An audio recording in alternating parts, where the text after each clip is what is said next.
Hello, and welcome back. Welcome back to my channel. And it's good to see you all. I hope you all are doing great. Right, please let me know you can hear me okay. Make sure everything is working good. And we've got some people already in chat. Hello, everyone. Welcome to the moment of truth, Udrak says. Steve McRae, manager, good to see you. People Thulu, kills your gadget. Next time, what gadget? What gadget are you talking about, People Thulu? Philip Grant, hello and good to see you. Who else? Inquisitor Bacon, how's your Sunday going? Khalitha, hello, Khalitha, atheist chick, how are you? Philip Grant, hello, good to see you. Yes, you can hear you hear me well. Thank you. And Udrak Adia Adia Iduo. Adia Iduo. Welcome to the moment of truth. Yes, it is the moment of truth indeed. Right, guys. So you all, well, some of you might or might not know, I am an ex-Christian. I was once a Christian, very dedicated to Christianity, dedicated to God. I didn't know any other life apart from being a Christian. I honestly didn't know any other life. From the part of the world I came from, you were either Christian, Muslim, or just a devil worshiper. So didn't know anything about atheism, never knew you have to question and you had to do some research into this whole thing called religion. Hey. And so in this part of the world, over in Africa, we have the bearers of Christianity. The people who bring Christianity to Africa, these are the ones, these are the go-to. These are the people that run Christianity over in Africa. And this man who I'm going to be talking about, boy, he has got the largest number of churches in Africa and, well, in the whole of Africa, he's got the largest number of churches. When I checked, they said he's got at least over 50,000 branches. Guys, over 50,000 branches of churches. One church has over 50,000 in several different places. They're in the US, they're in the UK, they're in Australia, they're in New Zealand, they're everywhere. At the best of times, my phone starts to ring. Let me just message my friend, tell her I'm ring. Oh, sugar. She wanted me to do something for her. Right. Picture quality is great too. Thank you, Philip Grant. Yes, thank you. I'm trying to do my little bit to make sure bring you good quality. My Sunday is going all right, just exhausting, taking care of bacon bit. Oh, Mrs. Bacon is passed out. Is she tired or hail? Hey D says hail Satan. Satan has been the victim. In all of this, Satan has been the victim. Satan is not the problem. Satan is the victim, in my humble opinion. Okay, so godless sewing. See, godless sewing. Looking good. Thank you. Thank you very much. Thank you. And godless sewing. Hey, right. Okay, let me.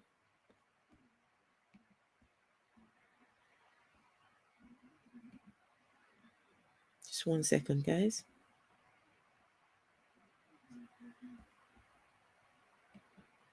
Okay.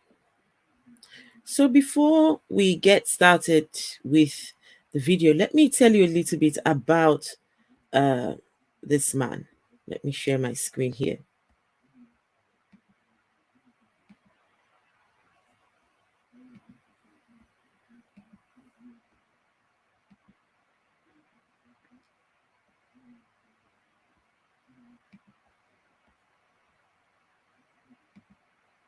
So some of you will ask me, why do you care so much?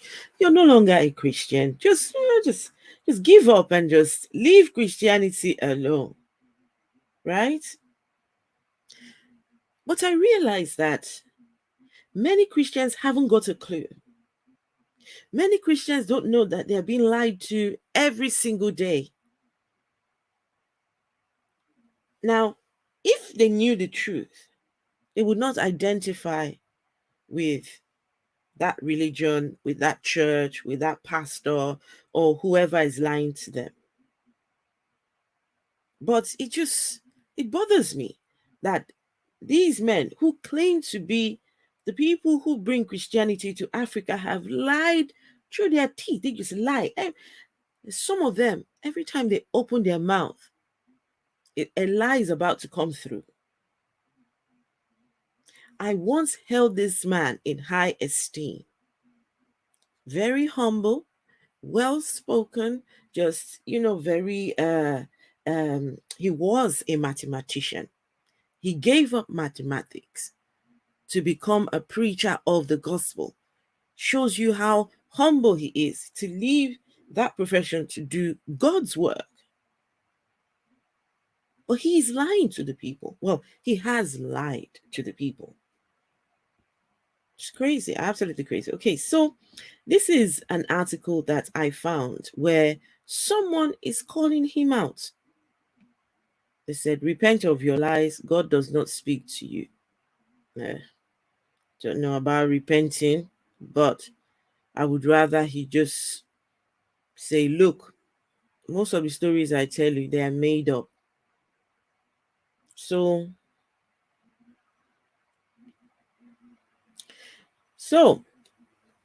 Pastor Adeboye recently gave a message to the men and said to the men, this was his advice on what to look out for when they get married, when they want to get married. He said the men should marry a prayer warrior, because Christians like to marry. They want someone who's God-fearing, someone who loves God, who can pray and all these things. So his advice to his people was to marry a prayer warrior. He said, don't marry any girl who cannot pray for 1 hour non-stop. If that lady cannot pray for 1 hour non-stop, you are not to marry her. He said, don't marry a girl who is lazy. If she is lazy when she is single, what will happen when she is married? His advice to the women was, don't marry a man who has no job. Before God gave Adam Eve, he gave him a job. He said, this is the garden, keep it. So when anyone comes to you and says, sister, thus saith the Lord, you are going to be the star in my firmament. He says, ask him, what is your job? So, of course, some people were not quite happy. He has said quite some controversial things. He has said some things that are not very pleasing to the ears. But this person who wrote this article says that this question, I think this person is a Christian. I think, I'm not sure. He's saying that this question has been on my mind. And does that mean God is deaf? What parent makes their child beg for 1 hour for something they know the child needs? The truth is that prayers, besides making the believer to feel good about themselves, are an absolute waste of time. That sounds like an atheist speaking. They do not grow the economy or an amputated limb. That's prayers. Youth unemployment is at an all-time high despite our regular night vigils, prayers, and supplications. It is evident that God, who is interested in human welfare, does not exist. A God who is interested in human welfare does not exist. So the one these people claim to worship does not care about human welfare. So the writer went on to say, if he did, Malaria and cancers will not kill millions of people whilst he preoccupies himself with consensual sex between homosexual couples. In Nigeria, because in our country, so that's Nigeria, pastors are marriage counselors, pastors are psychotherapists, pastors are psychiatrists, they are financial advisors, they're financial counselors, they're everything. One pastor will wear so many hats in things that they have no knowledge about. Because they are your pastor, you have to go to them for everything. Says they are all these things all at once, even though they are not appropriately trained for these roles. They tell women to go back to their violent husbands because, according to them, divorce is a sin against God. Many a woman has lost her life because of this advice. And people like Adeboye are so influential. Anything they say is taken as literal truth. Sadly, his comments portray a man who is out of touch with the realities of modern family life. More and more women are now in employment, and some of them are the main providers for their families. So, anyway, it goes on, the article goes on where he's calling this man out to say, look, there's no God speaking through you. But it's amazing how this man has over 50,000 branches of his church. It's amazing how this man is regarded so highly. The vice president of Nigeria is a pastor in this man's church, and the vice president has bought his form. He has signified his interest to become a president in the next presidential election. So the next president of the country might just be a member of this church. The vice president, he's already a member. He's already a member there. He's a pastor, in fact, not just a member. The vice president of the entire country is a vice president in this man's church, the one we're going to talk about today, Adeboye. The humble, well, I was going to call him the humble criminal, but no, I wouldn't call him, no, no. I respect myself. Okay, right.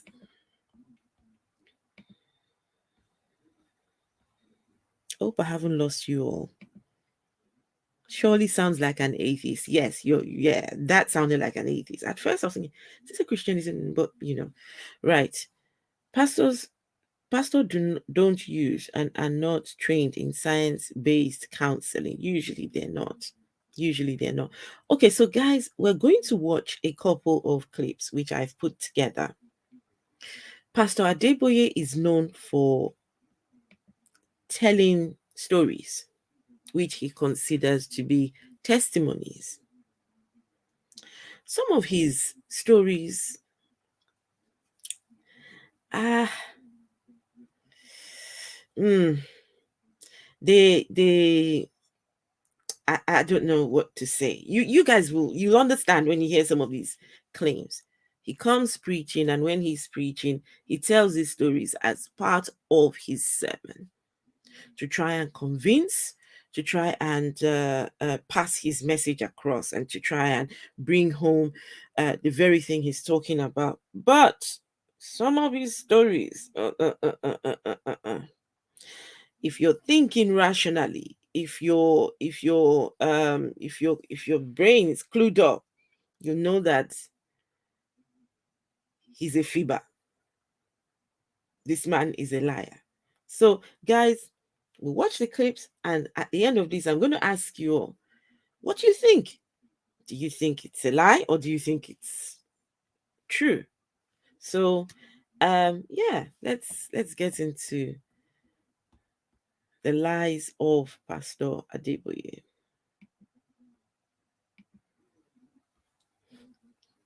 Says, well, what were you told? Cancer. It says you were told what? You are not Afro-humanists who were told you're not to touch the Lord's That right there is the way that they get people to shush. So when your pastor is lying to you, touch not my anointed and do my prophet no harm. So when your preacher is lying, you just say nothing, because the Bible says, touch not my anointed. Just let them fleece you. Let them lie to you. It's okay. Just leave them to God. God will sort them out. Ridiculous. Okay, so let's go check out the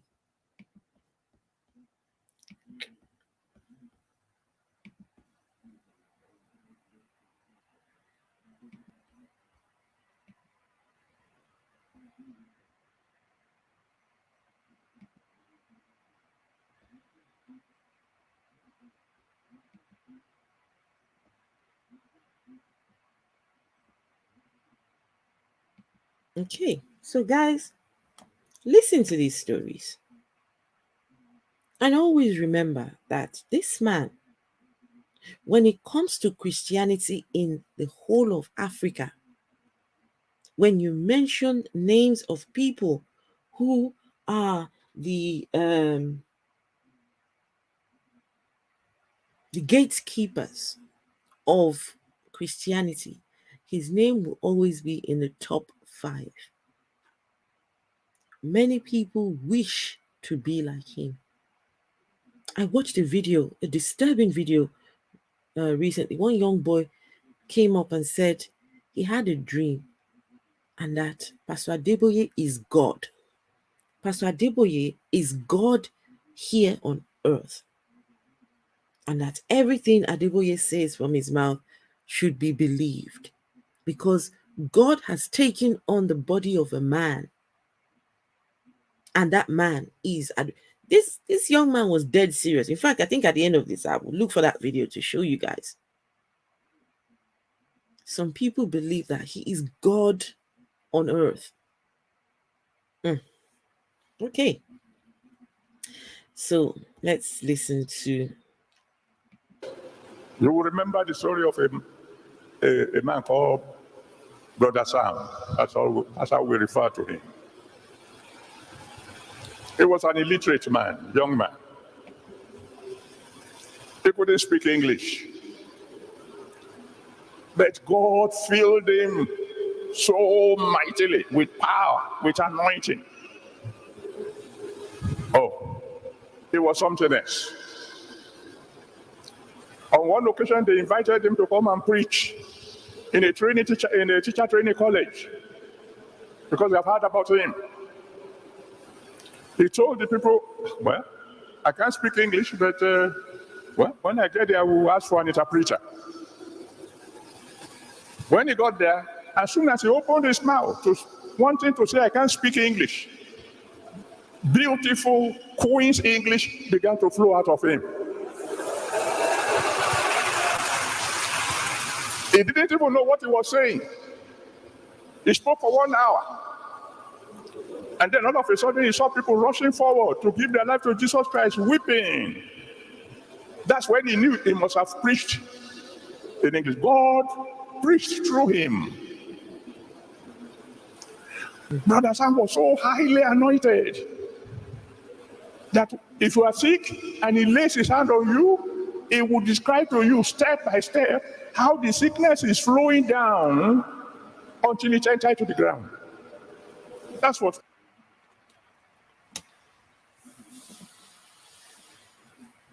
So, guys, God wants to use someone to preach to the people. So he looks for an illiterate who doesn't know how to speak, who gets there and thinks, I'll find an interpreter, and before you know it, they start speaking Queen's English. The trouble with most of the claims of this man is there's usually no one to back them up. No one. His stories are always about someone else, somewhere else, something else. Once upon a time, There's no one to either fact check or back up, or no. He just tells his tales. And no one questions. Everyone just believes. And so let's back to Brother Sam. So apparently Brother Sam can diagnose. He's an illiterate, but he's very gifted. Brother Sam can diagnose your problems. He can look at you and tell you what's going on from your head down into the ground, he said. Into the ground. Okay. Brother Sam, he raised at least 3 people from the dead. At least 3 that I know of. Then pride came. Yes, you heard it. Brother Sam raised 3 people from the dead, which Pastor Adeboye knows. He knows of these 3 people. Yes. This man raised 3 people from the dead. And it did not make the news. It didn't make the headlines. No one heard about it. How are we going to verify these claims? Huh? Guys?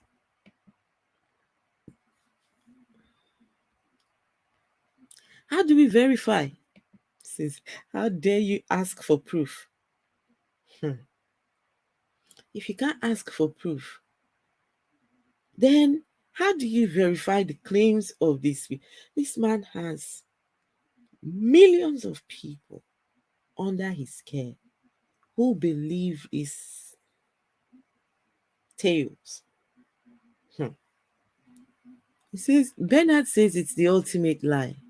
Well, so far so good. I have not said any of these stories are lies. I would leave that up to you guys to make that decision, okay? I have my thoughts, I have my feelings. I think, okay, these are lies, but I would like to know from you guys what you think. So let's carry on. See, never confuse. Never confuse the story with fact. I've heard this story. None of these claims have ever been corroborated. They can't even put a place to where the supposed miracles happened. People through, they will tell you. Let me tell you what these people, the members of his church, will tell you.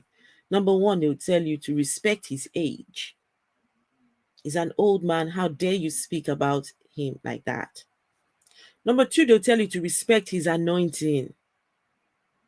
If he has done ministry for so long, he must be doing something right.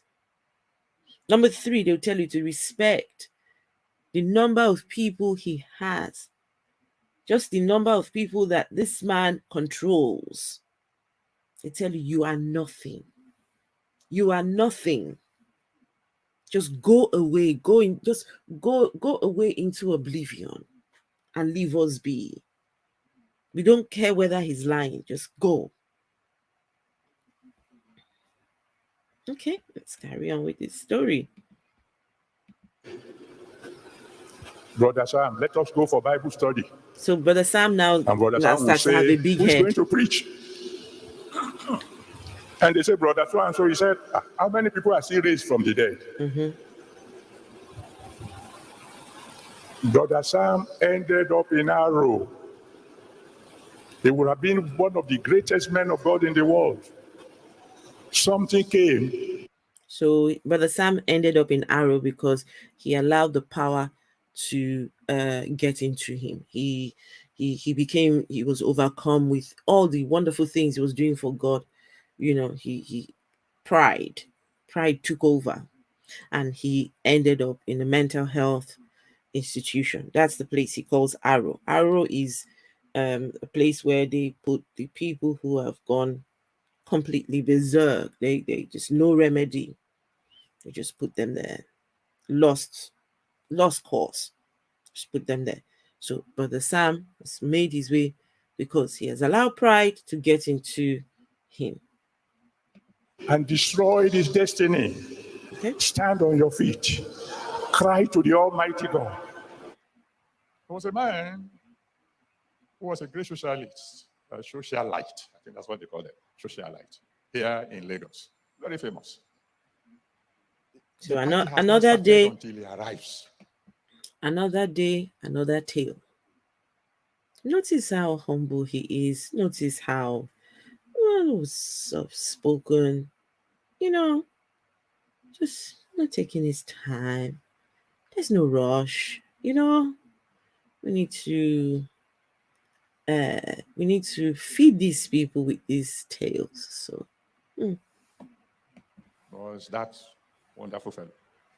Then he had a stroke. And the so the stroke took away his socialite voice. had a stroke. And Okay. I was in London, and we had a common friend. And that one begged me to come and pray for him in the hospital. He was in one of the top hospitals in London. When we got there in the hospital, we met his wife sitting by his side, and then the wife left. We prayed for him, and then we sat down to spend some time with him. And then he tried to make conversation. He tried to talk, but his voice was gone. So he patted the bed where the wife was sitting, made a sign in the direction the woman had gone, Steve and McRae then manager. in the direction of our You common better go friend. get some job done. So our common friend said, "Oh, you want me to come and sit where your wife was sitting?" He patted the place again, pointed, and, "Oh, you want the pastor to come and sit next to you?" You want us to go and call your wife? 30 minutes later, by now he was sweating. We got the message he was trying to pass across. Which Your was? wife, who left, is coming back. 30 minutes Okay. to say a sentence when the voice is gone. You know how many people you phone in 30 minutes? You know how much you say. That's just one. Just put that in your pocket. One of my daughters was sick. Got to the hospital, they discovered that she had cancer of the voice box. And that the only way to save her life is to cut the voice box off at UCH, Ibadan. I was there after they performed the operation. And of course, she was crying. We were crying too, my wife and I, because she was close to the family. But we prayed. We prayed, assuring her that there's a God in heaven who can reverse the irreversible. Even though we just said that in faith. God have mercy on pastors. There are things we say that if you know how much of it we believe, it will frighten you. Years pass, or 2 years or 3. And then whenever we wanted to communicate with her, we had to text. And we phone, she would text as in reply. Then one day I traveled abroad, and I came back home, and as I was coming out of the car, there was this woman who was rolling on the ground. And my children said, "What's wrong with this woman?" And I turned to look, and she said, "Daddy, it is me. I'm speaking again."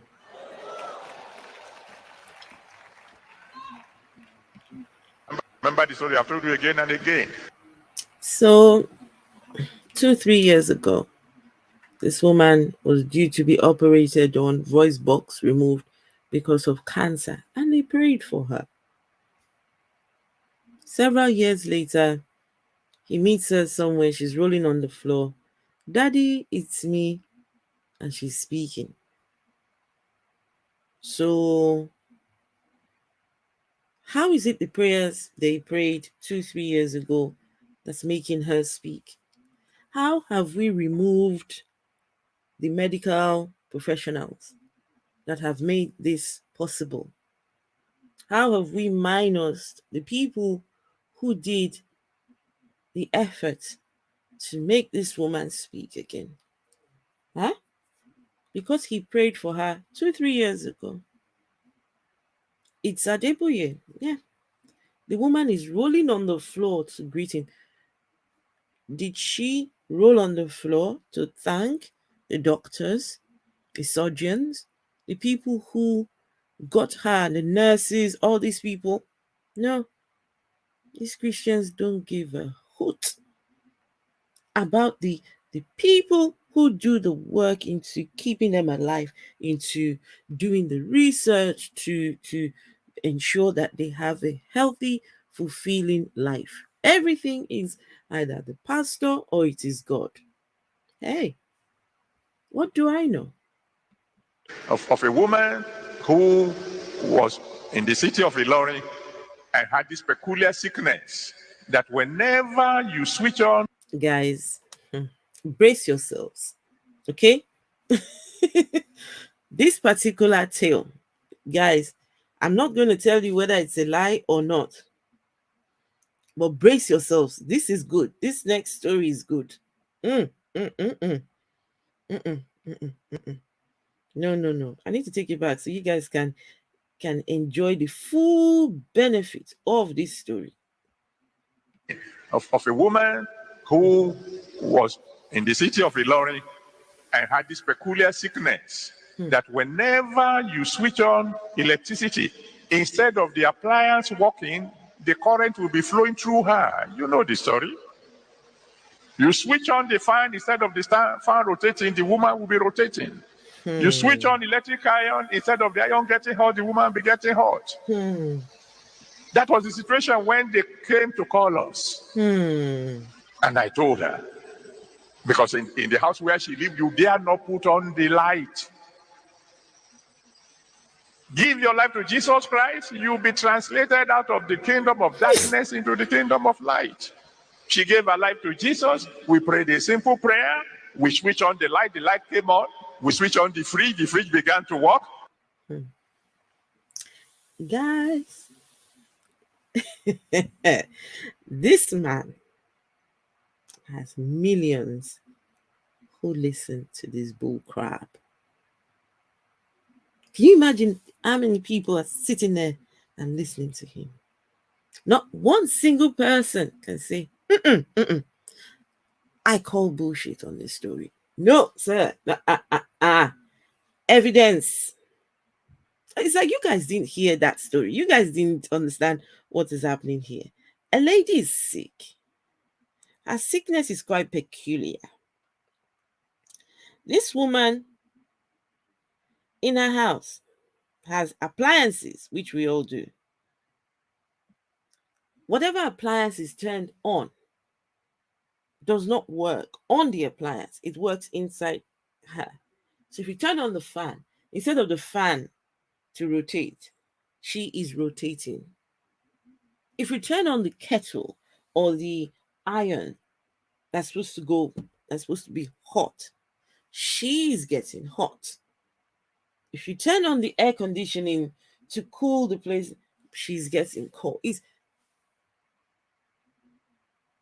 Guys, does anyone know the name of this disease or ailment? Please, I'm interested. I need to know, what is the name of this.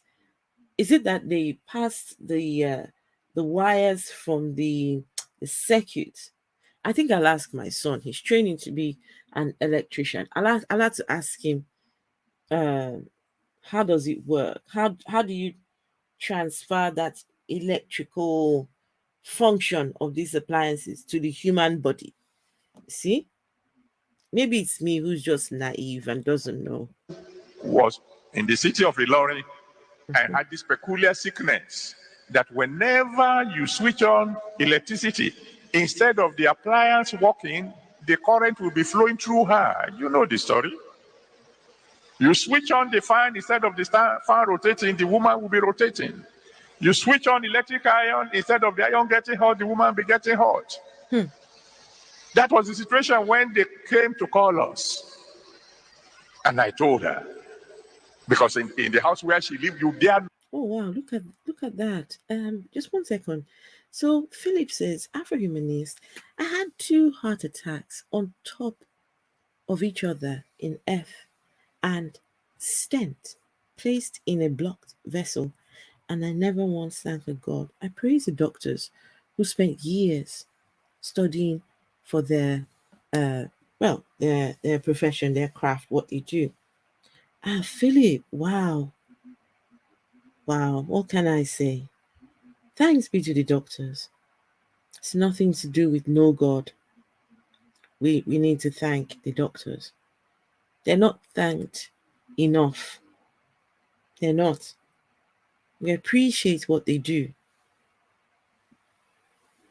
And I'm so glad that these doctors do the work they do. We've got you here, Philip, because of science, because of people who have chosen to not be entrenched in these stupid religions. And Philip, do take care of yourself, okay? Make sure to take care of yourself. And much love from me to you. Yes, it was a medical miracle. People Thulu says, yes, that is the kind of miracles we celebrate around here. No God involved in this nonsense. Well, it's not nonsense. I mean, the nonsense that God is the one who does. Please, please. No God. Just the doctors and the nurses. That's right.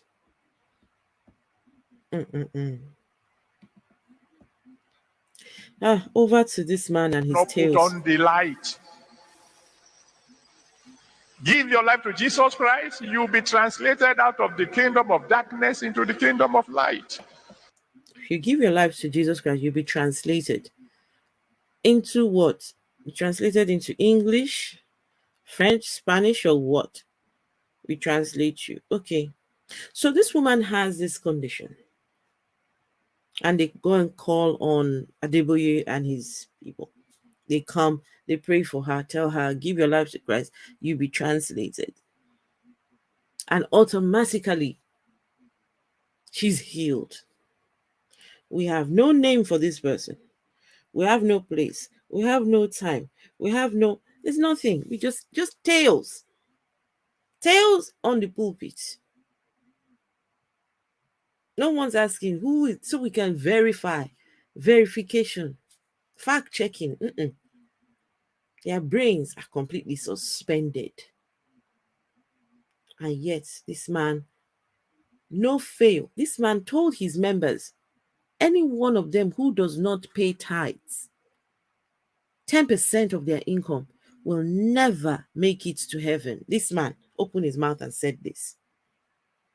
This 50,000 branch of churches, he expects every single person there to bring 10%. Otherwise, they will never make it to heaven. This man. Humble criminal. She gave her life to Jesus. We prayed a simple prayer. We switched on the light came on. We switched on the fridge began to work. We switched on the electric iron began to work. When you give your life to Jesus Christ, you are translated. And the boy got born again. People feel I don't They know. wanted to kill him in his country, so he ran. He came to London. And he had no papers, so he couldn't get a good job. And he was working in a fast food restaurant. Okay, this particular tale is about a man who made his way to the UK, right? An African living in the UK, but has not got the right immigration documents, okay? He's just found himself a little employment here and there, and he's just managing to make something to.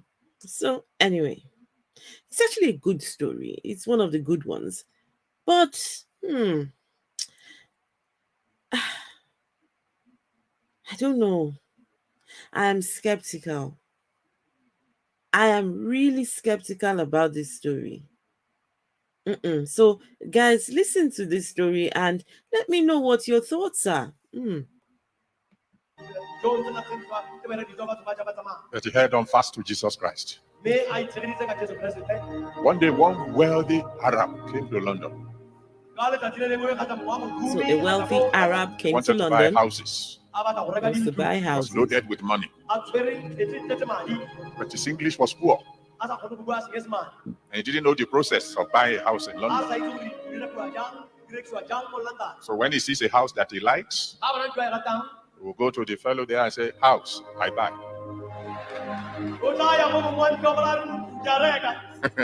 And the fellow said, get away from here. Who told you I want to sell my house? So after some time, he became tired and hungry. And he saw the pictures at the front of the restaurant that at least they were selling food there. So he branched there. PPP Yes, And this translated. Yes, translated. PP Gates. We're translating people and now. had them murmuring in Arabic. Stupid people. I want to buy a house. They won't even sell to me. Don't know what's wrong with them. So the boy moved close and spoke to him in Arabic. What's the problem, sir? Ah, you speak my language? The boy said, yes. I wanted to buy a house and these people don't want to sell because I can't speak their language. The boy said, I can speak both English and Arabic. So will you please be my interpreter? For 3 days. The boy said, no, sir. I don't want to lose my job. He said, I will pay you well. The boy said, how much? He said, £1 million a day.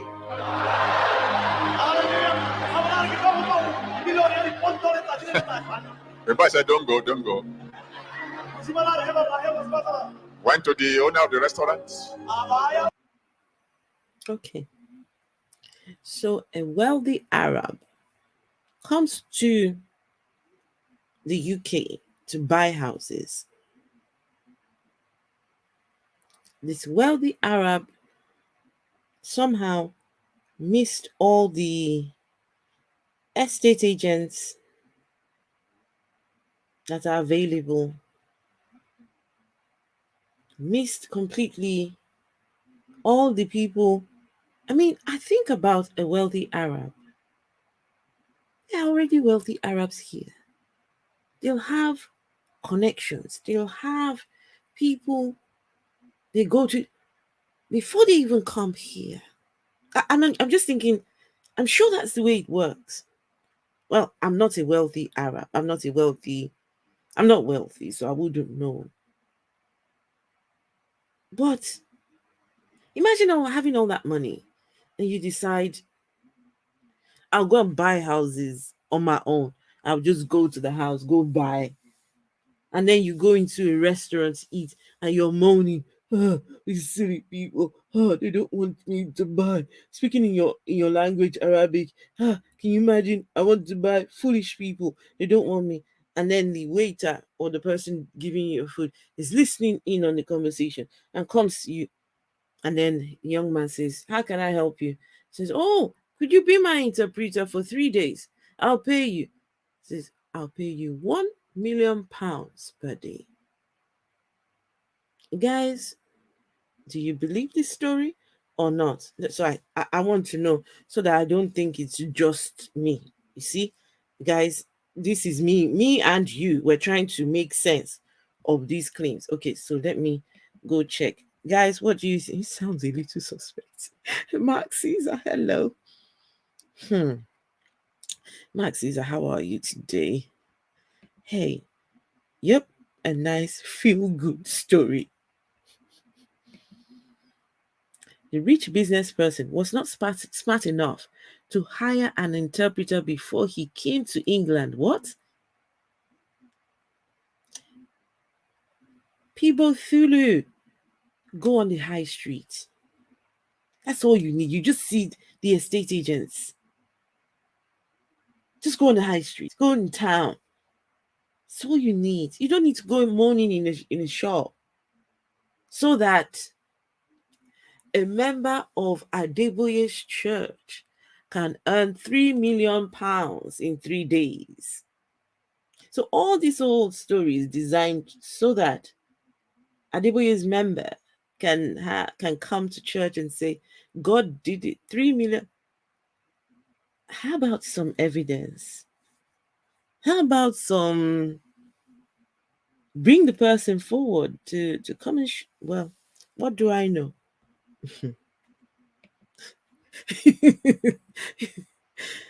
It sounds like a layer of snake oil.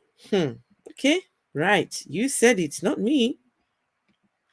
Music has a very important psychological effect on groups of people. It can heighten your emotions to the story and completely block your rational thinking. Just dumb you down.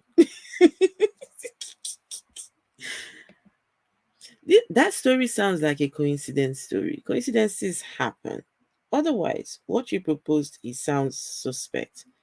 You know something, guys? Please don't get me wrong. I don't. When I listen to this story, I was thinking this can actually happen. It can. Things like this do happen. But a wealthy Arab in the UK where there are estate agents everywhere. One minute. Okay, you know what, guys? I think on this particular story, um, let's give him the benefit of the doubt. Let's say, okay, it's possible. And if that wealthy Arab is listening right now, I'll happily learn Arabic for you. I will happily learn it. Yes. Who doesn't want £1 million per day? Listen, I'll happily do £1 million per month. How about that?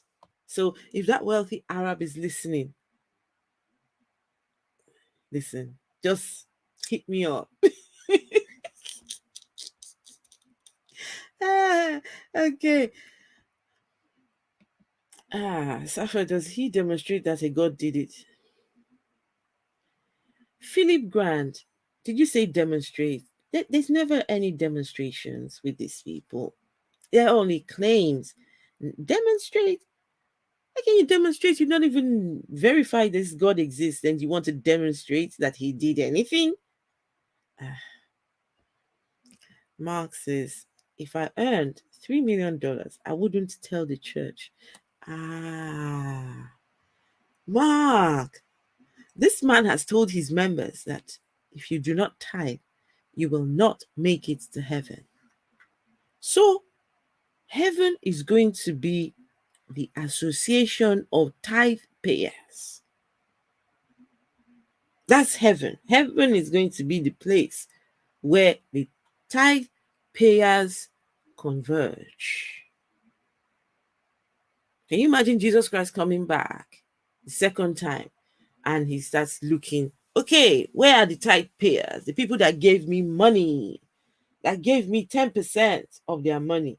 Those are the people I'm interested in. So, Mark, I'm with you on this one.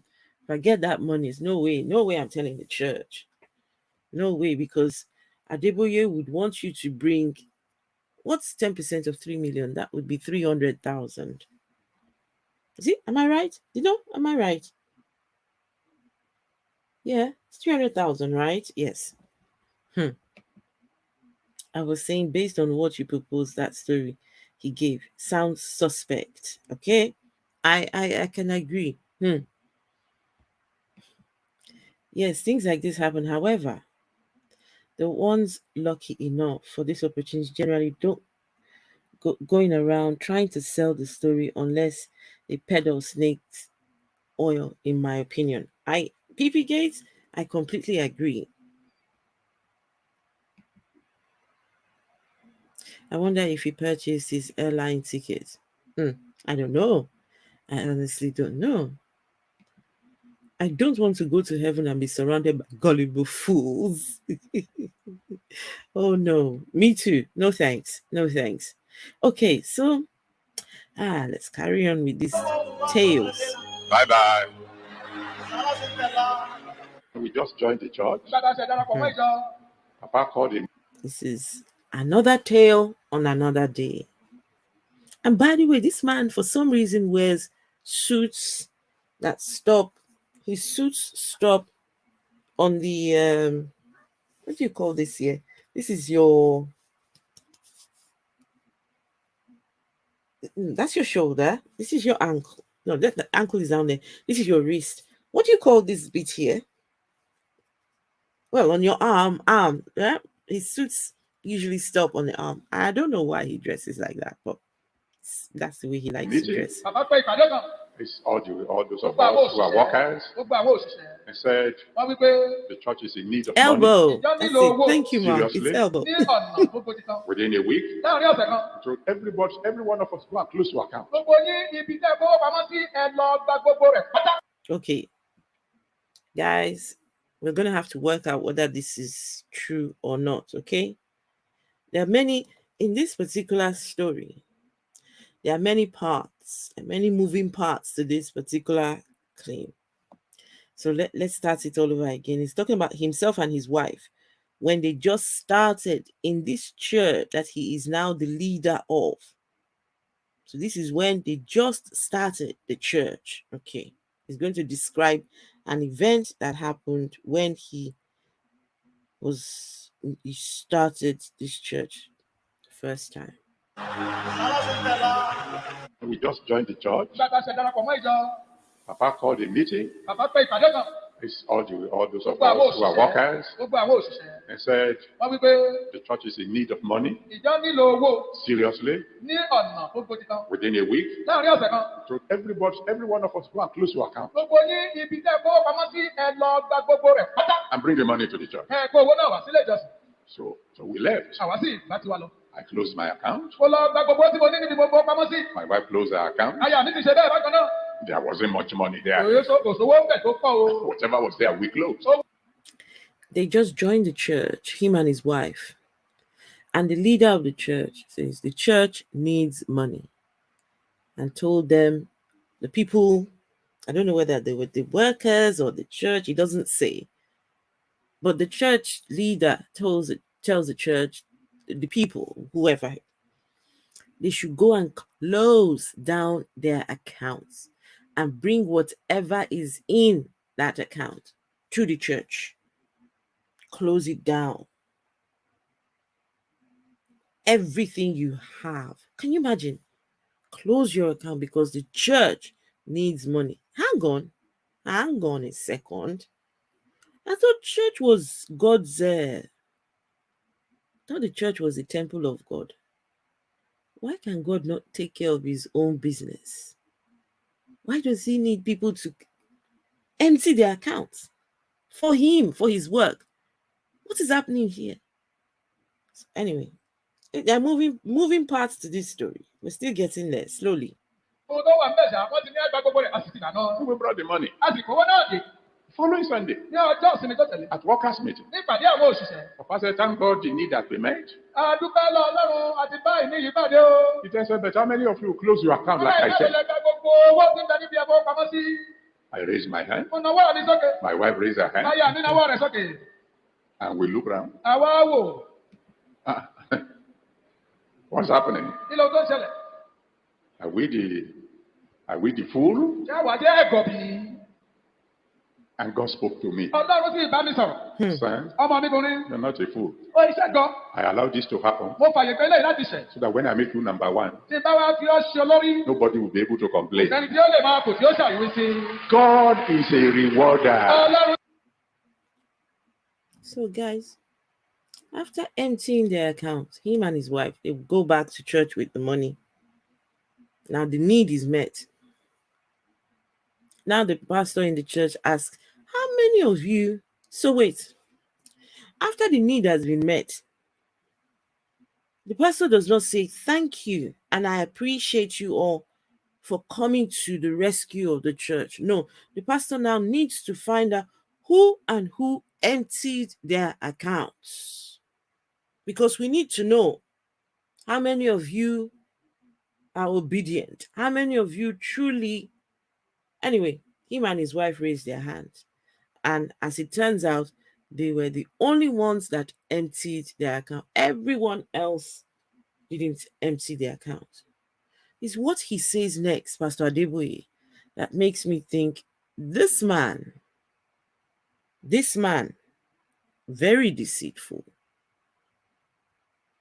The next thing Adeboye says is God spoke to him. God, when him and his wife raised their hand, they're the only ones God spoke to him to say he made this happen for a reason. And the reason is that when God now finally makes him number one, no one can complain, of which he is now number one. The same church he's talking about, he is now the number one, and no one can complain because he emptied his account. Guys, this is just the tactic they use. This is the tactic they use to siphon money from people. So people can go and empty their empty your bank account for church. People do it. Of those who diligently. And then he said one thing. And with that, I'm going to close. I'm sure you all know that God is love. God says something in Proverbs chapter 8, verse 17. Proverbs 8, verse 17. He said, I love those who love me. What happened? And those who seek me early shall find me. I love those who love me. That means love is a two-way traffic. You want God to love you? You want to be a favorite of God?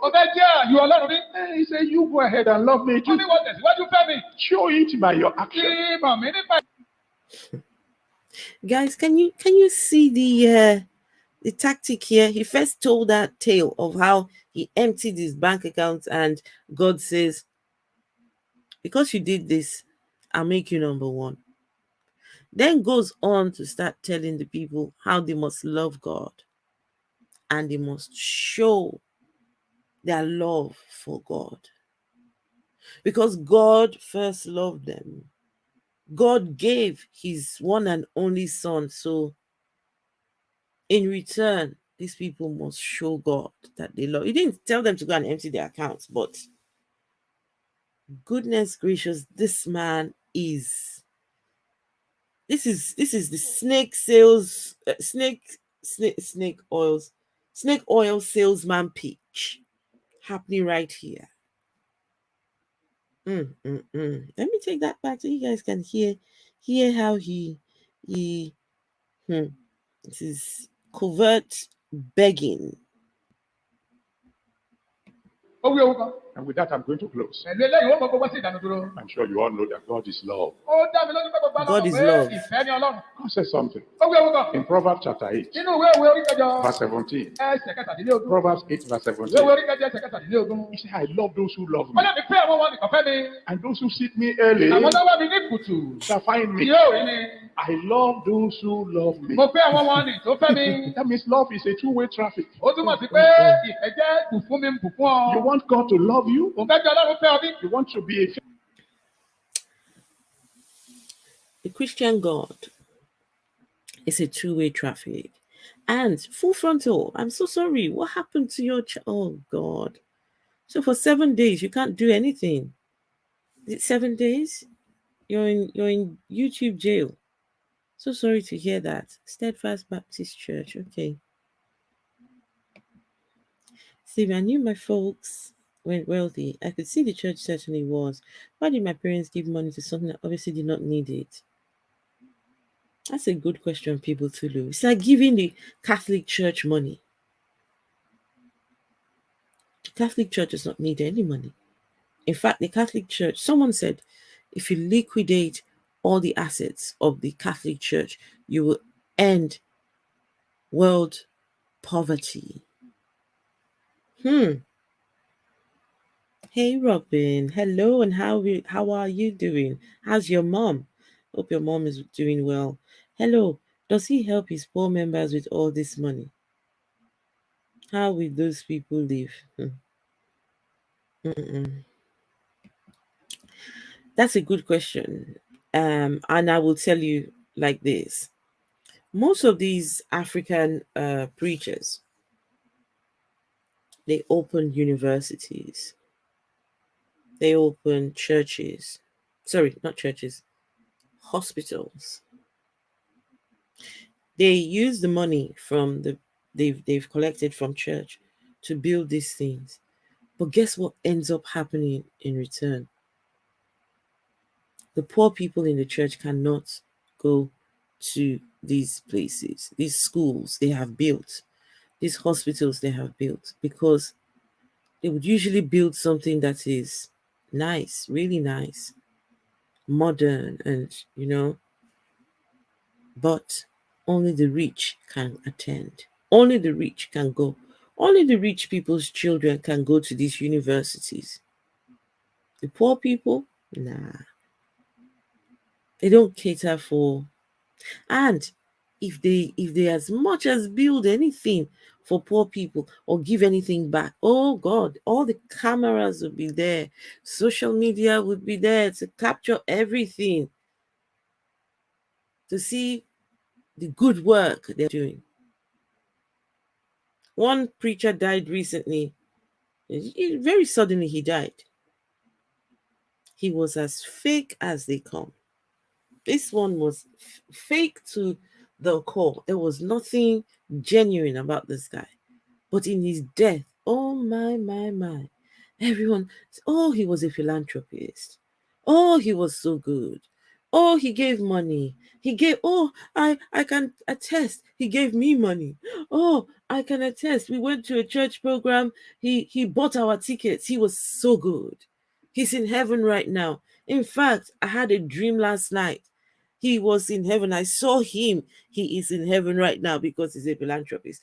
For some reason, all the deceit, all the things that he had done,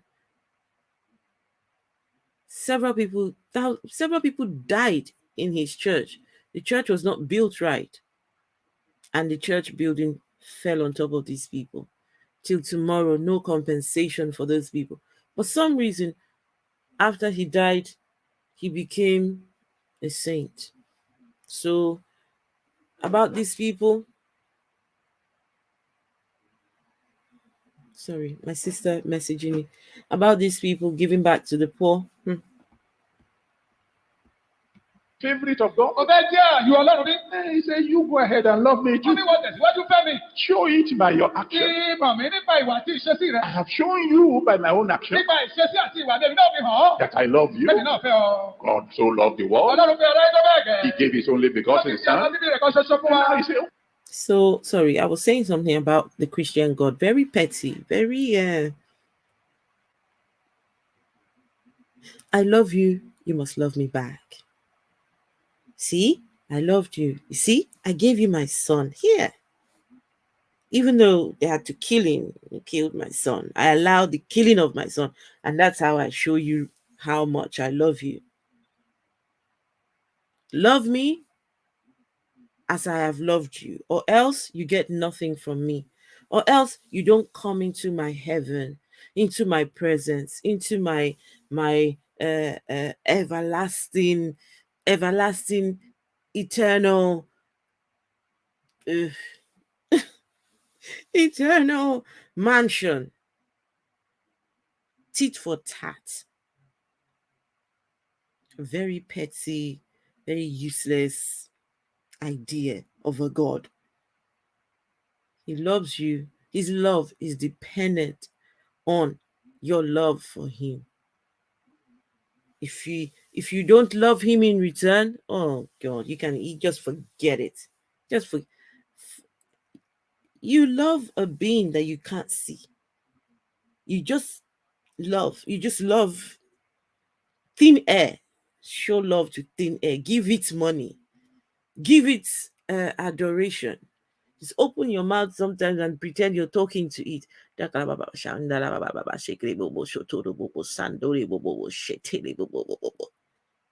how you show your love. But most importantly, money, money, money. That's how you show your love to this God. Can you show me how much you love me? You need to show God how much I can love you. And I sorry. So imagine this God sitting up there saying, I always imagine a big God, very big, huge, sitting on this big, massive throne, shiny, just he sits there and just, hey, humans, show me how much you love me. and I will show you how much I love. Oh, why? A God that needs constant love from humans, constant admiration from humans, wants humans to constantly say, "We love you, God. We love you, God. Don't forget, God. I woke up in the morning, God, I love you. In the afternoon, I love you. In the evening, God, love you." Come on, what the hell? What is this?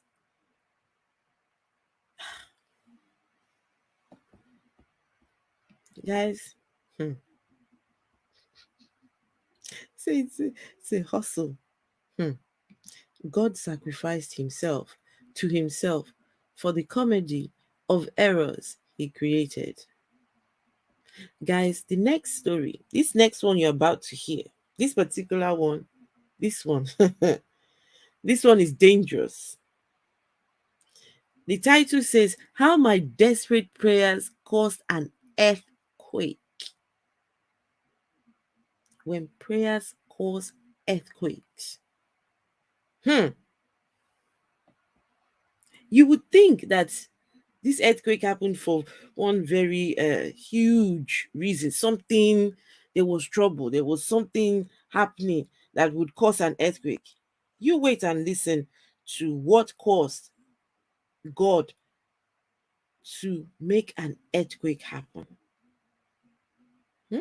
Keep up the good job at it. Thank you, AJ Alex. Thank you. Thank you very much. God needs his ego stroked. Clearly not perfect. Absolutely. So, guys, let's hear these prayers that cause earthquakes. I mean, when Christians think they pray to a God that can cause earthquakes to happen on earth. Okay. Remember that night, as if it happened only yesterday. I was walking in the camp. The camp was much smaller than the main road. There was the holiness road. And I cried to God. I became desperate. I said to God, Lord, I told you when I was born again, I don't want to be an ordinary Christian. I told you when I became a pastor, when you forced me to become a pastor, that I don't want to be an ordinary pastor. Remember this? So he has a camp where they go and do prayers. I was baptized by immersion in that camp he's talking about. That's where I was baptized. So he's in there when they just bought that camp. He's in this camp, he's walking and decides he wants to pray to God. He's desperate. He says, God, remember when I gave my life to you? How I told you I don't want to just be an ordinary Christian. I want to be extraordinary. I want people to know that indeed I am truly from you. He says, because you forced me, God, you forced me to be a pastor. I don't know if you guys heard that. God forced him to be a pastor. God forced him to leave his mathematics profession and be a pastor. Let me take that back. You guys can hear. God forced him. Gosh, how did I once believe these things? If it happened only yesterday, I was walking in the camp. The camp was much smaller than the main road. There was the holiness road. And I cried to God. I became desperate. I said to God, Lord, I told you when I was born again, I don't want to be an ordinary Christian. I told you when I became a pastor, when you forced me to become a pastor, that I don't want to be an ordinary pastor. God forced Remember him to desperate be a prayers. pastor. Hey, Dean Must Kruger. not respect protocol. And now you make me a general overseer, contrary to all my plans. And I told you I don't want to be an ordinary general overseer. I don't want it. So God, I hope you are listening. Let's settle this matter once and for all. It's either you empower me or you take me home. Desperate prayers. What kind of prayers are these? And suddenly, there was an earthquake. So he prayed to God. You either empower me, you either give me powers. You either give me powers or kill me. You either give me powers or you kill me. What a prayer. Why? Because he wants to prove. Because God has put him now in charge of these many people. And he doesn't want to be an ordinary Christian. So he has to go to God. God, please empower me. That means give me powers. And God decides to answer this prayer with an earthquake. I went and looked. I went and looked to see whether, when was the church started? Was there an earthquake that happened? There was an earthquake that happened in sort of around but it's nothing to do with his God. But why would God answer his prayers with an earthquake though? There was an earthquake that happened. Their buildings were shaking. People were terrified. There was no record of people who died. But imagine the fright in these people because one lone man in his camp wants God to. It's just the insensitivity. It's the ridiculous claims of this man. So earthquake happened and automatically God has empowered him. Hear the rest of it, guys. Those who are old enough will remember. Probably the only earthquake that ever happened in Ogun State. That pictures hung on the wall in Ijebu-Ode, Shagamu were dropping off. They didn't know the source of the earthquake. It was here on this camera. I can still show you the spot where I was standing. I knew then he had heard me. I knew then the answer has come. I am believing God for someone here today. A very special earthquake for you and you alone is going to occur. Guys, did you hear that prayer? Did you hear that? He is believing God for someone today that their own special earthquake for them and them alone is going to happen.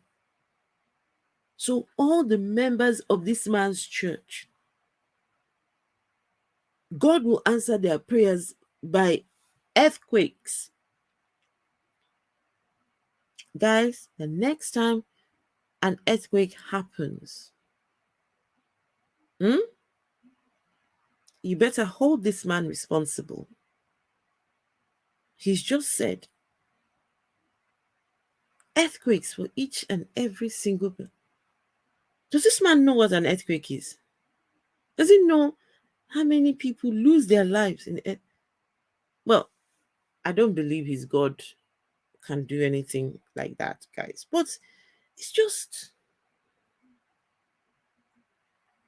I don't know. Where is critical thinking here? Let me take that back so you can hear the prayer he's praying for his members. It was here on this camera. I can still show you the spot where I was standing. I knew then he had heard me. I knew then the answer has come. I am believing God for someone here today. A very special earthquake for you and you alone is going to occur as you pray. To encourage you, I will tell you the story. Some of you probably heard it before, of something that happened in 1980. We were having Philip, I don't think anyone died in that earthquake. I don't think so. In Nigeria. And I was going from town to town, supervising to make sure everything is in order. And I was preaching in a town called Warri. Why are you laughing? Some of you don't know that good things do come out of Warri. God bless Warri.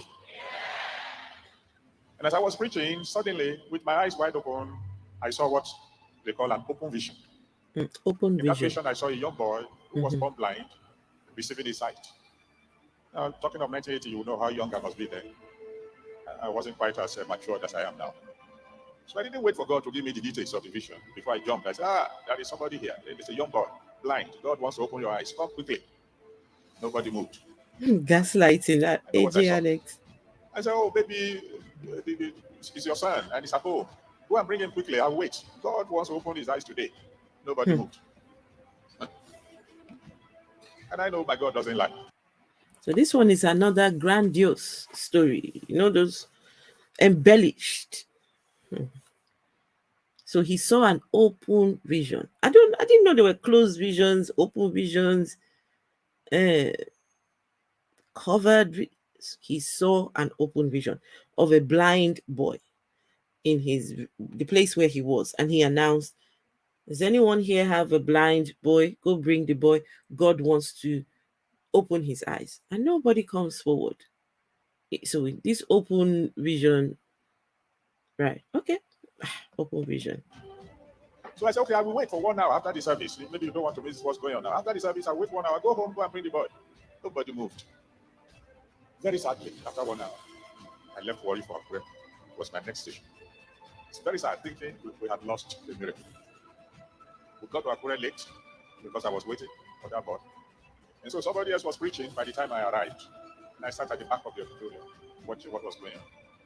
And all of a sudden, while the sermon was going on, an elderly man got up and he had a young boy in his hand. And they began to move towards the altar. And I saw that boy and that's the boy I saw. At that time, I didn't know he was. Physically speaking, I've never had contact with him. But the boy was born blind. And the father was taking him forward. He was tired of the preaching. Just pray for my son. Let's. And as he was going forward, the big men who stand before the altar like this, I knew that they were going to. So, guys, when this story is done, I need to find out whether you guys believe it or not. So, this young boy was born blind.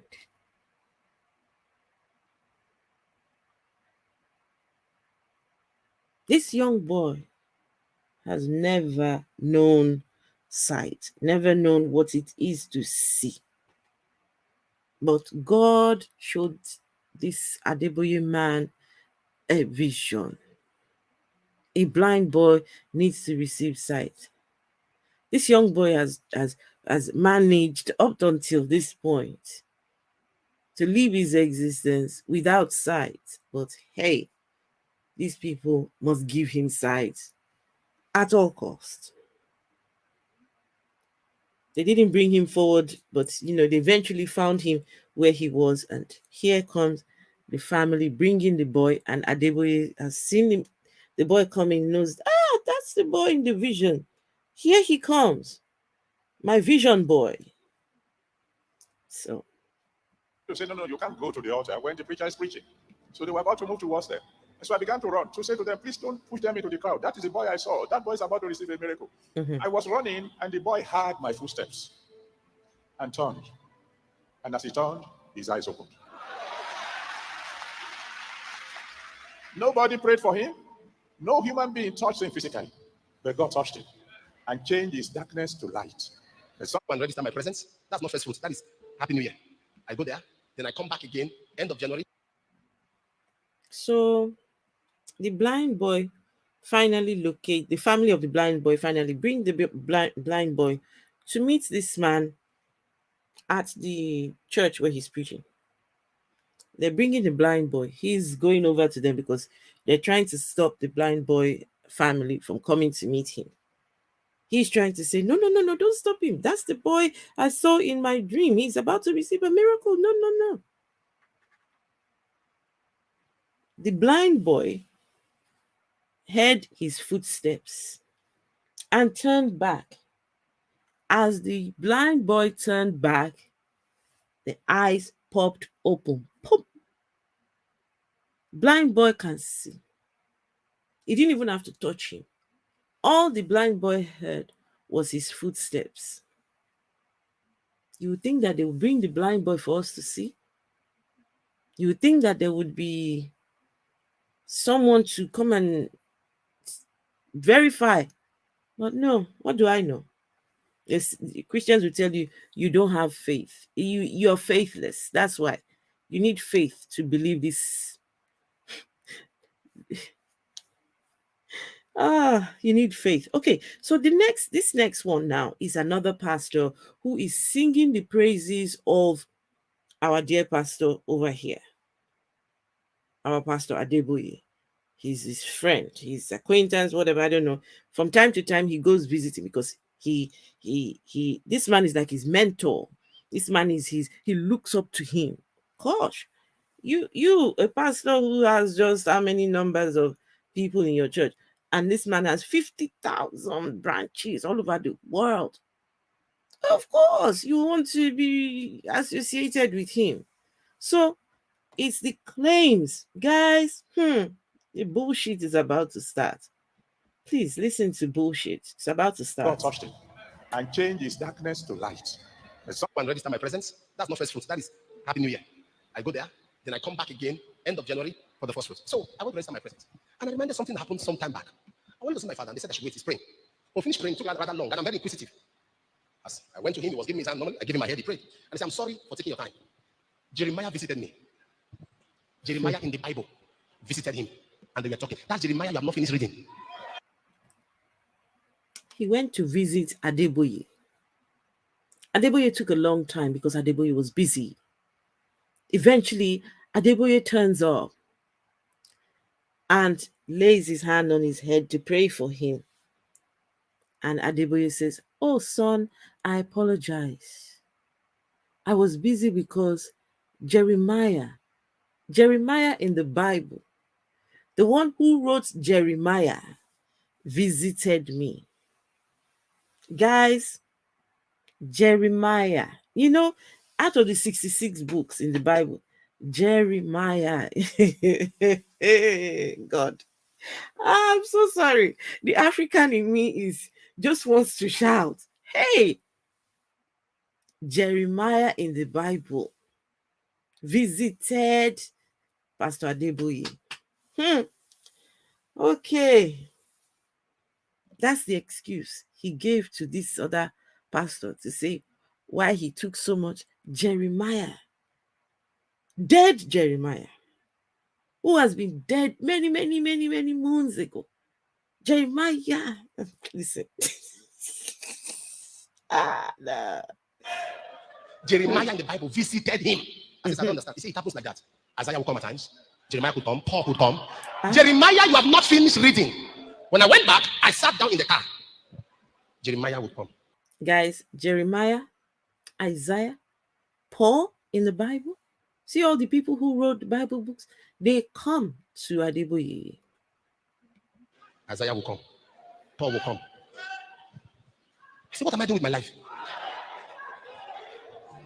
What am I doing with my life? Jeremiah visited me. Isaiah comes. Most time I see Paul. And some of you have not even read what they wrote. You have not read it as revelation. They are visiting a man as manifestation. No. Jesus. Now just imagine Jesus saying, Elijah visited me. We saw that. Moses visited him. We saw that. So this man has grown to that level that the transfiguration experience has become so natural to him. Like Jesus saw Elijah and Moses. A man is in Jeremiah, Paul, and Isaiah. And you are there. You can't even read what they wrote. Talk of seeing them in person. I sat back. I said, this thing, there is something beyond miracles. There's something beyond prophecy. There's something beyond manifestation of power. It is a dimension where you start relating with celestial beings. You pray to that level, and Paul will sit you down and say, this is why I wrote Corinthians. This is why I wrote Ephesians. This is how I wrote. Am I communicating here? You will pray and get to that level. Things that are too hard. Can I surprise you? Paul said, these things I see, pray for me. They are too hard to utter. Christians need to pray to get to the point where they start interacting with celestial beings, with dead people who wrote the Bible. Apparently, there's a level you must get to in your walk with Christ. There's a level you get to with your spirituality where celestial beings come and relate with you. Pastor Adeboye has attained that level. Oh, by the way, Adeboye said God came down and drank tea with him. So Adeboye does not just deal with celestial beings. Adeboye actually, God himself came down and drank tea with God. It's on my channel somewhere, where Adeboye said God came down to drink tea with him. Adeboye has attained that level. It's ridiculous. The gospel of Ephesians, it took Paul 14 years to write it after it was revealed. Ephesians. Why? Because these are people relating with celestial beings. You are in the place of prayer, and Paul walks into your room. Guys, did you hear that? It took Paul 14 years after his encounter to write the story. He did not write it immediately it happened. He wrote it 14 years later.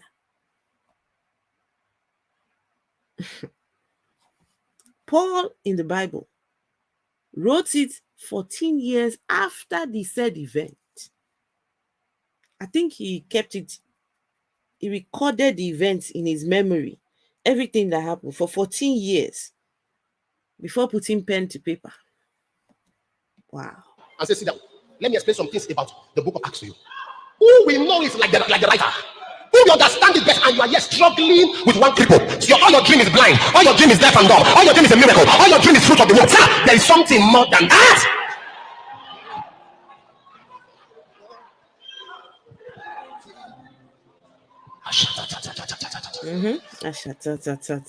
So at that level, when you are praying, you don't know time. You don't know time. At times I leave my father in the Lord and I'm crying when he's telling me experiences. He told me something some days ago, and I was just looking. I left the office. I sat with him in the meeting while he was preaching. I was crying. I couldn't write. I was crying because I said, what am I doing with my life? Imagine somebody saying he's too busy and he's not praying like before, and he's praying 12 hours. In Nigeria, Redeem alone in Nigeria is over 50,000 branches. And yet the man said he's not praying like before. And told me by an experience, he prayed for 36 hours, a day and a half. 100. Adeboye, because he's managing over 50,000 branches, he's very, very busy. But he still prays 12 hours.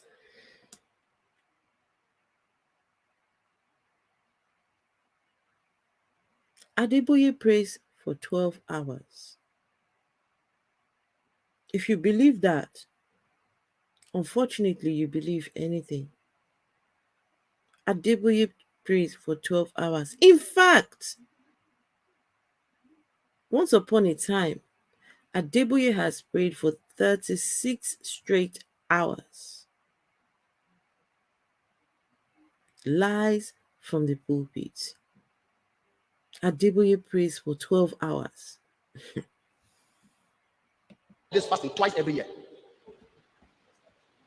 He fasts. So where did Paul go that Paul? Guys, Adeboye fasts 100 days, twice every year. Come on. Wait. Adeboye fasts 100 days, twice. So out of 365 days, Adeboye fasts for 200. God. What is this? Nigeria is over 50,000 branches. And yet the man said he's not praying like before. And told me by an experience, he prayed for 36 hours, a day and a half. 100 days fasting twice every year. 100 days fasting twice a year. So where did Paul go that Paul will not come?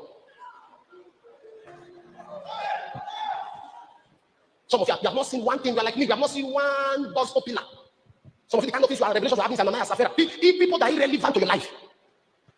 But these are men to pray. I want to talk to you to a level where opening the eyes of the blind will become like tissue paper. I want to talk to you to a level where lame walking, deaf, hearing, dumb, speaking will become so natural. Am I talking to somebody here? When miracles will become so natural because your conscience.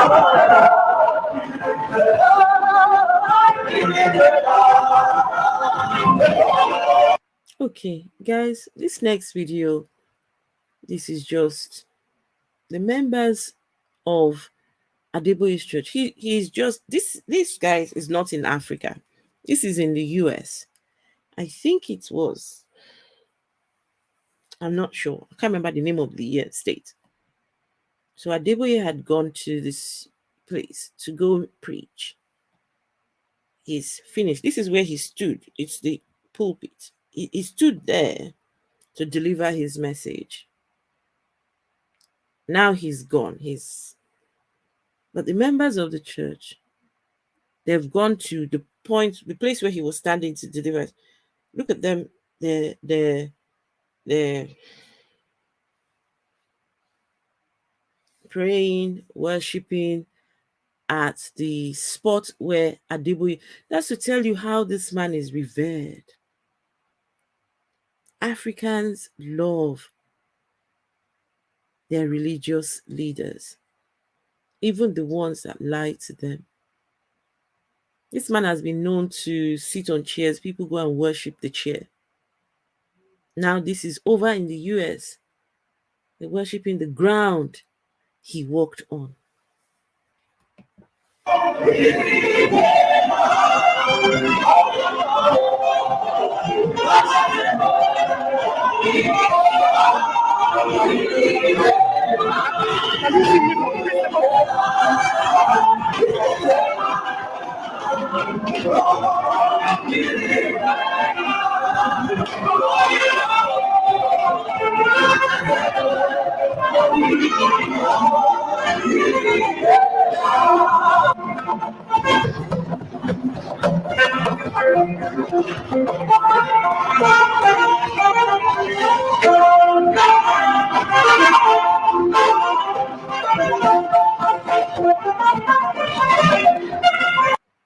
Okay, this is what broke my heart.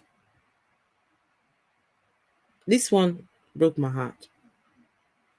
So this baby has been placed on the spot where Adeboye walked on. Why? Her mom has taken her to go be placed on the place where Adeboye has, well, the other adults, they're busy praying. They're praying on the, they think that Adeboye, because Adeboye has painted a picture of himself to these people, like he is, him and God, they commune every day, they communicate every day. And these people, they've all believed it, believed the claims. Now the babies are brought to worship at the feet. Not even he's not even there where his feet has walked. We bring our babies now to come and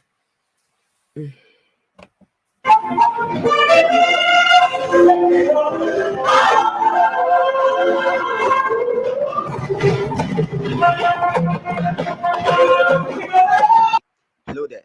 Welcome to the Church Mind Media channel. And today on our news episode, we'll be sharing with you why. Okay, so this is the final video. I thought I was the only one that noticed that this man is a liar. I didn't know there were other people who call him out too.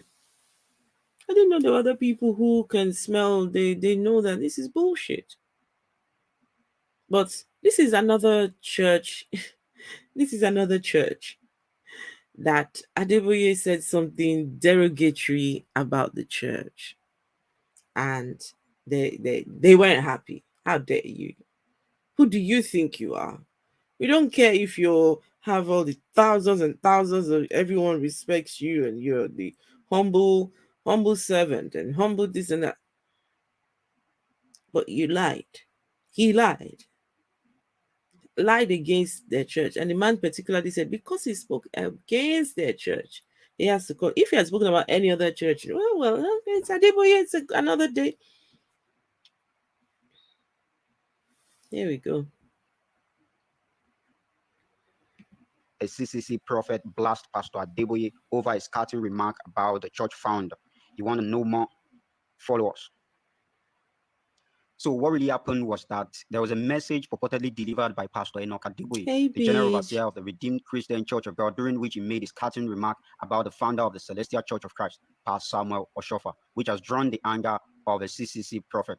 The prophet, Gabriel Evans, took to his Facebook social media account to put the record straight, wondering why Pastor Adeboye made such an uncomplimentary remark about Oshofa. That are no more,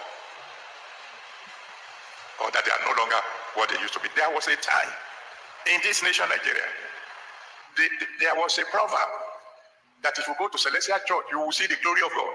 Have you ever heard that proverb? Okay, that was a long time ago. At that time, everything was selling. But the man in charge said openly that when he started the church, he had only one wife. So this is the lie Adeboye is telling. The founder of this other church, he's dead now, Adeboye is claiming that once upon a time the church was, you could go there, miracles, things happened, all sorts. Adeboye is going to make a claim that when the man started the ministry, he had one wife. By the time he ended the ministry, he had 30-something wives. And the more wives the man took, the more his church grew. So that shows where the power comes from in that church. That's Adeboye's claim. Now he had 34, and his power is increasing. So you know the force behind that growth. I am not somebody who deals with denomination. I deal with Christ. I'm not fanatical about celestial, between winners, I'm fanatical about Jesus. But if you now begin to draw that truths to where my denomination is and their lies, we need to correct those lies because of our people lied. Church men are going to preach here. Oh, God, no way. Oh, God, church preaching. Why are you throwing tantrums to the destination of Christ? When the worship was called, Adeboye was 7 years old. It's insulting for him to talk about abortion in such ways. Baba Kida, you're telling me about abortion. So now I'm about to go down for more. Because we're not pastors. Abortion are people gathering. Oh, God, that people. And that the church has 34 years. I don't play sentiment to the things of God. I'm always very serious about it. I've got my weak side, I've got everything about me, but that's not what we're talking about. And he went further to say, Baba Shofar boasted that he had 34 wives. And it is because he had 34 wives, that's why the church is growing. And he went further to say, I wonder what kind of a growth that is supposed to mean. He lied. Nowhere recorded or written that Baba Shofar came to say, I have 34 wives. If Baba Adeboye was alive when Solomon was alive, he would tell us today, Solomon will not be killed. If Baba Adeboye was alive today, when David killed Goliath and took Bathsheba, he would say, David is God by an evil spirit. If Baba Adeboye was alive today, when God spoke to Prophet Hosea, go marry a prostitute. Don't marry one, marry a prostitute. Get her pregnant. Marry the second one, get her pregnant. I have everything for me. And that's what God spoke to Prophet Hosea. If it was in this generation, Baba Adeboye would have said, he lives from a past generation. I'm fanatical about Jesus. But if you now begin to draw that truths to where my denomination is and their lies, we need to correct those lies because Papa Adeboye lied. So, Papa Adeboye lied. So, guys, you all heard Baba Adeboye's stories. This man he turned 80 a couple of months ago, I think. So what do you guys think? Truth or lies? Truth or lies? What do you think? All the stories that you heard, truth or lies?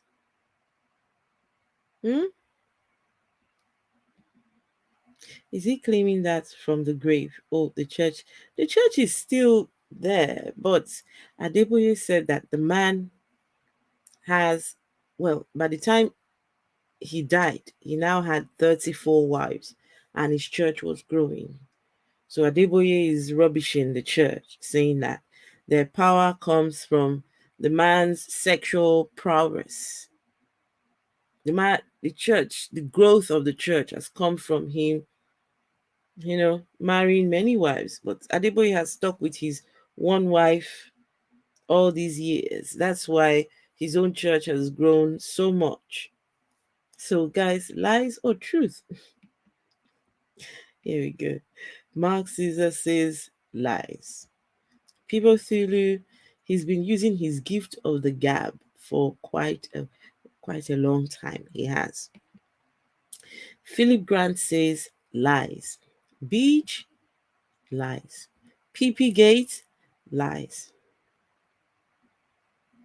Guys, this liar has 50,000,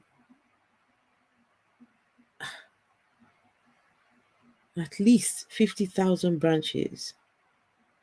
He has the most churches in the whole of Africa.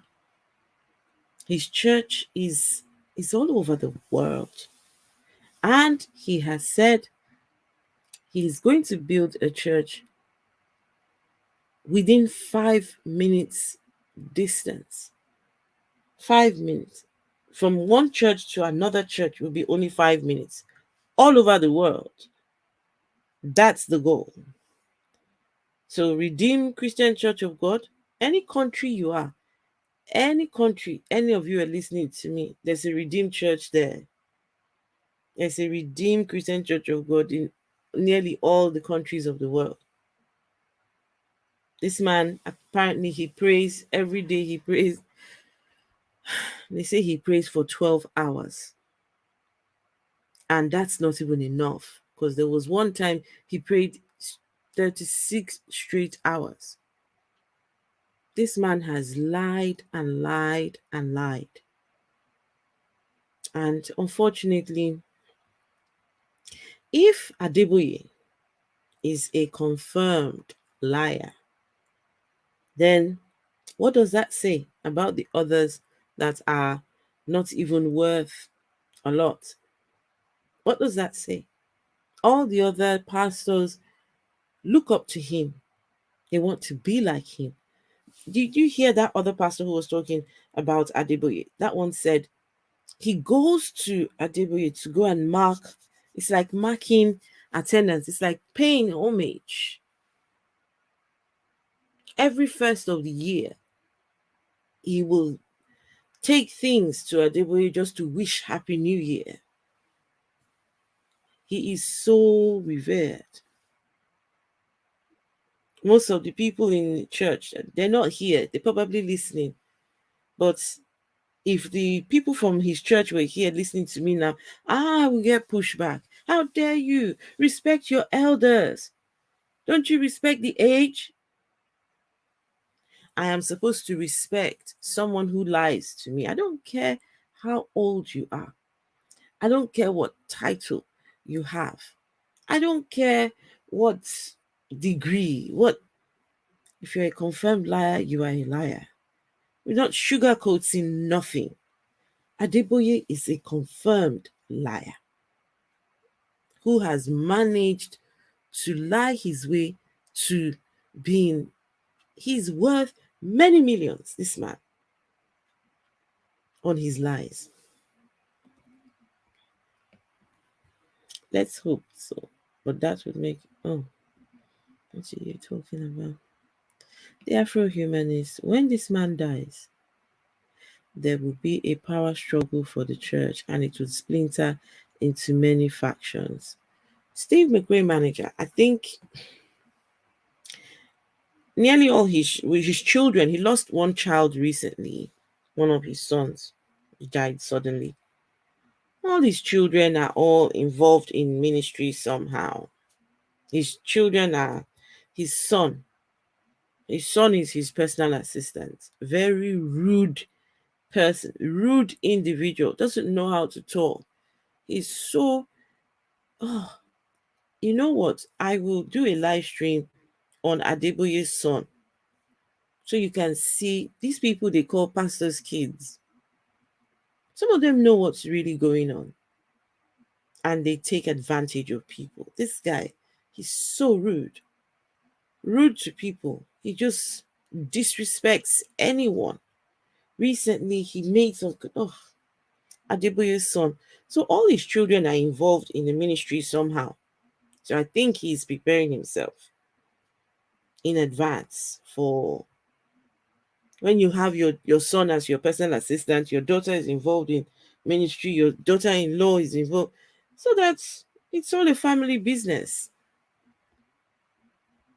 That's not nice. Tearing others with his brush. That's well. He's got to try and make himself look like he's the God person. God comes down to, you know what? Hang on, I'm going to end with this. God coming down to drink tea with God. I've got that on my channel actually. God came down to drink tea with God. There's a video I'm looking for, which I can't find anywhere. I've got it somewhere, but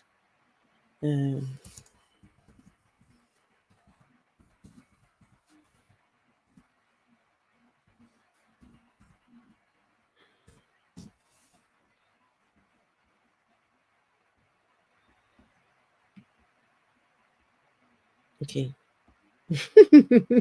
Can you imagine? I typed in Google, I drank tea. God drank tea with, and my video is number 3 in that list. I love this. Oh, okay. Interesting. All right. Okay. 1 second. Let's go find. It's my own video. Oh, nice. This is when I just started YouTube. So let's share.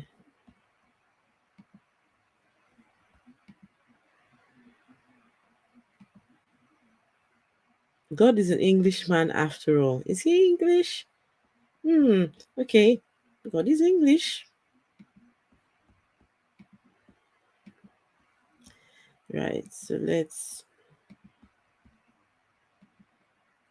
Once upon a time, this is what my my videos used to look like.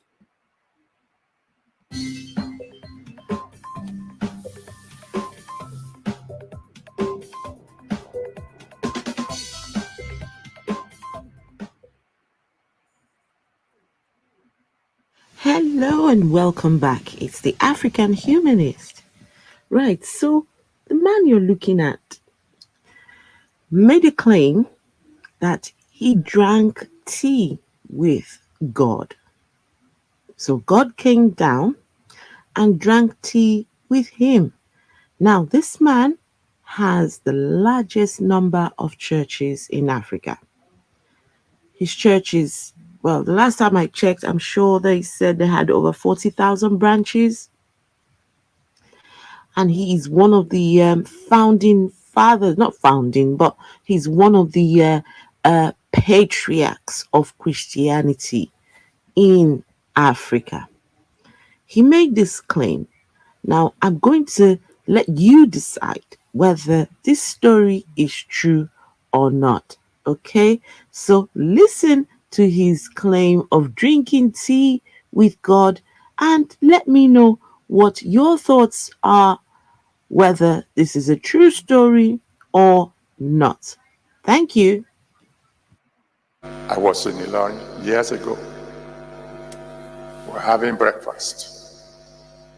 And we have a pot in which we make tea.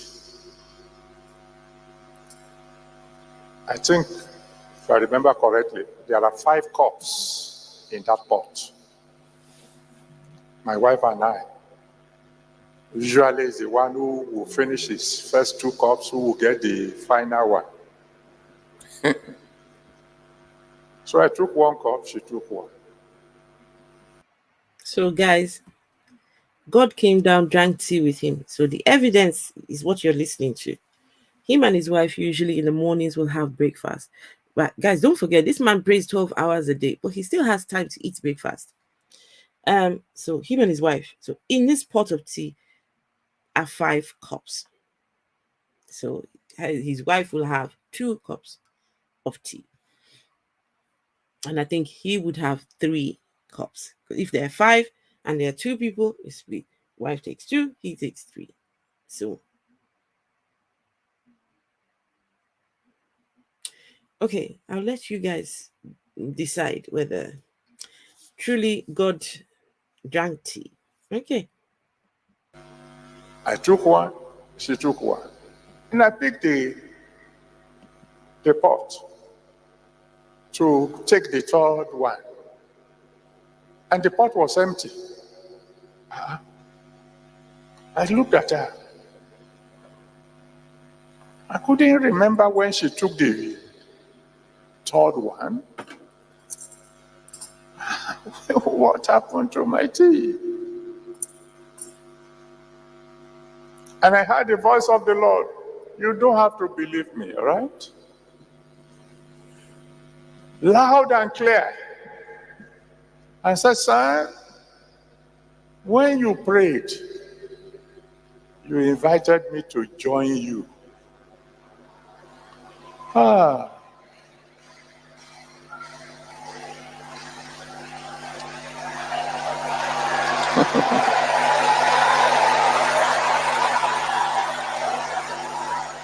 Some of you don't know why I call him Daddy. We have a relationship that is difficult to describe. And this is a very special anniversary. My daddy is here. He's here to celebrate with us. Prayers prayed tonight will be answered by fire.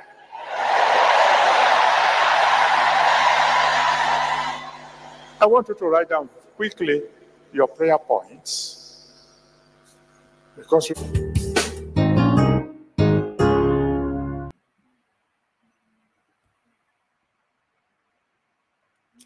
there were 5 cups in the pot. His wife drank 2. He had 2. When he went to have cup number 3, there was nothing left. And he's wondering if his wife drank, and the wife says, no, it wasn't me. And God whispers in his ear, says, son, remember when you started eating? You invited me when you prayed. I came and I drank tea with you.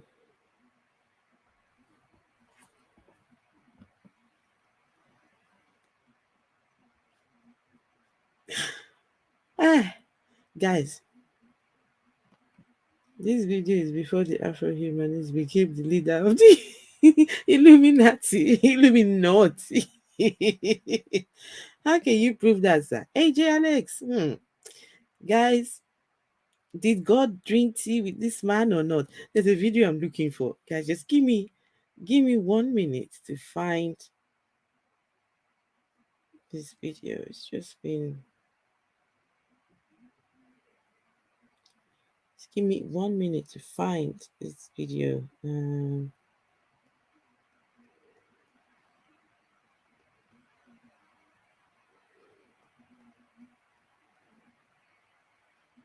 Okay.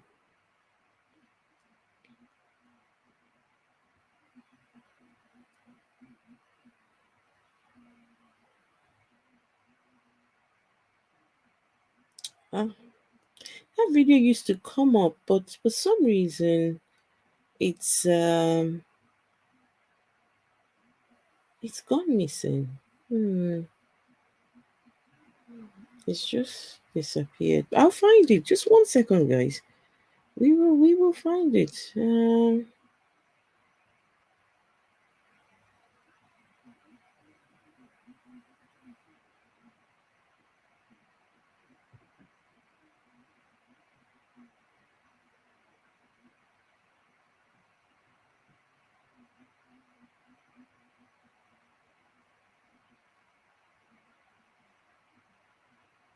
Sorry, guys. I apologize. Just chat with yourselves. Let me let's see.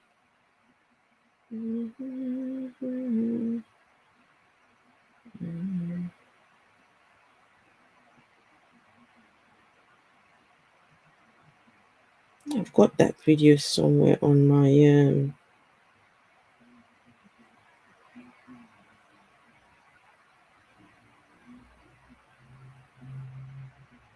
the video where this young boy was calling that God revealed to this young boy that Adeboye was God. So Adeboye is God in human in human form. Oh, okay. There's one video. Okay, while I'm looking for this video, I need you guys to listen to this one. Just 1 second. I need you guys. This definitely you guys need to listen to. Save. Okay, 1 second. Let me find this particular video so you can see how sometimes, as innocent as these men come across, yeah, it's dangerous. These people are dangerous. Just the things that they think. Just 1 second. I will put this on. Right. Okay, no, let's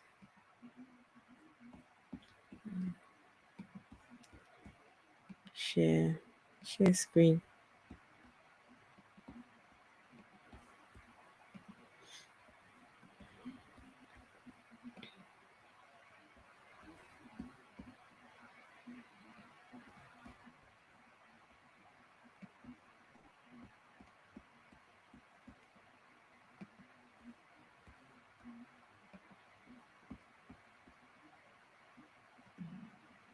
Wanted to dedicate a church in one nation of the world that won't.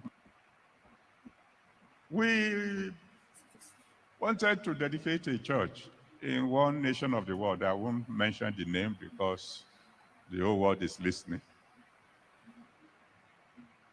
But in one of these powerful nations of the world. My children have built a very beautiful edifice. They've asked me, when will you be around to dedicate? I've given them a date. And then they made the announcement, they began to advertise. And a senator, one of the powerful men in the area, heard about it and wrote to them and said, over my dead body, will you dedicate this church? So my children contacted me, Daddy, what do we do?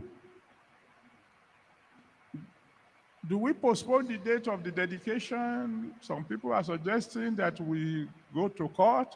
Some people are doing this. Or maybe if we postpone it till next year, we will have time to fast and pray. I smiled. You see, when the battle is too big for you, you don't need to fight. You just relax. Let God do the fighting. I told my children, I said, the date remains. What are we going to do? Nothing. Just keep on praising God. Well, a week before the day of dedication, big senator was getting dressed to go and get a permanent injunction against us so that the church would never open.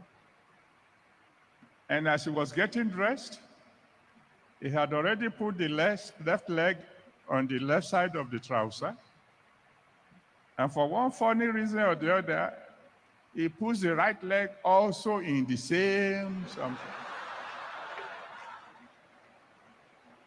And while he was struggling to free himself, he fell, knocked his head against something. By the time they took him to the hospital, he was dead.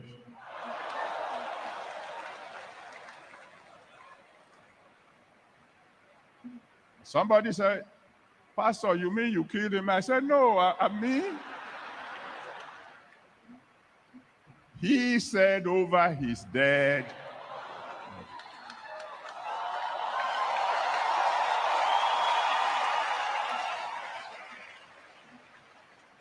And so I'm decreeing this morning,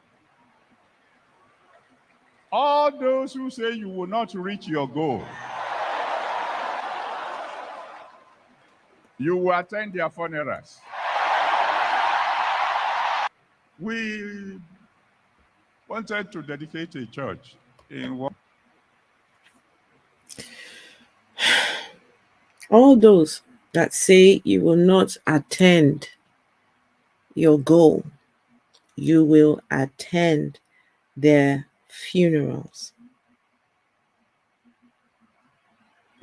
Guys, that's Adeboye's logic.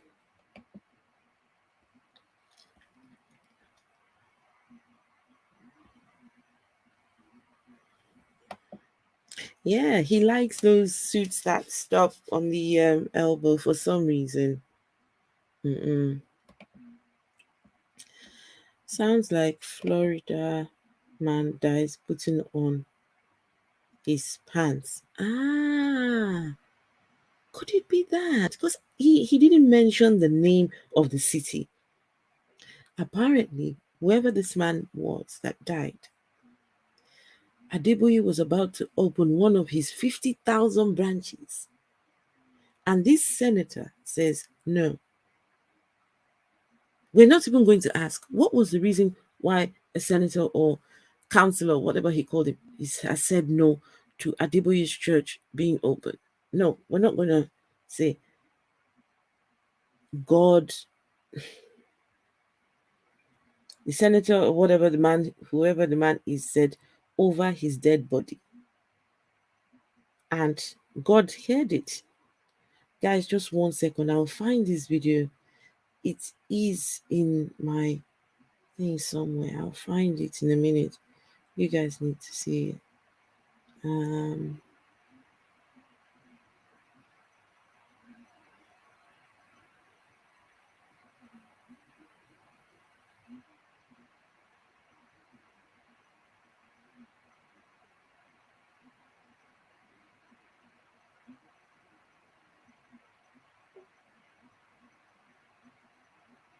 I will find it. I just saw it the other day.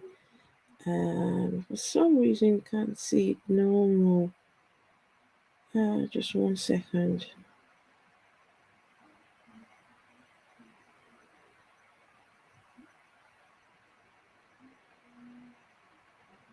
Oh, come on. Why is it that when you're looking for something, you never find it? And then the moment I leave here, that would be the first thing I see.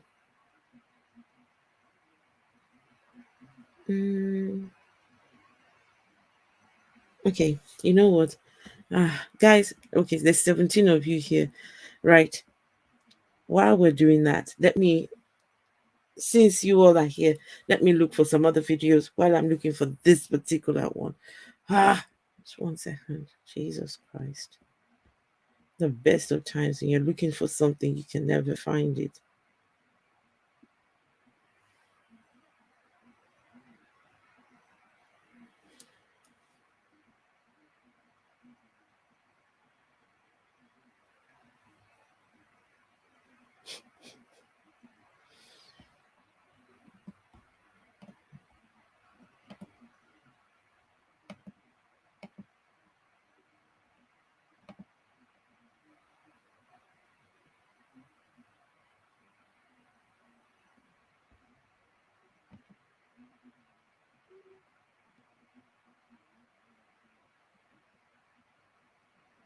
Okay, just 1 second. I'll show you favorites. Let's have a look at my favorite photos. Where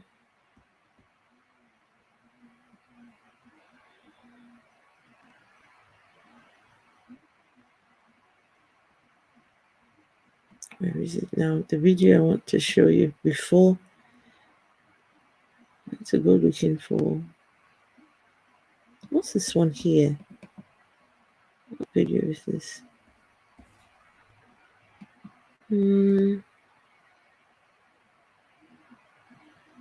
Oh no, not this one. Gosh, I'm all over the place. 1 second to find this very one. Oh yeah, found it. Okay, so let me share my screen so you guys can see this WWE action going on in church. Share. Oh God, what am I doing? Share.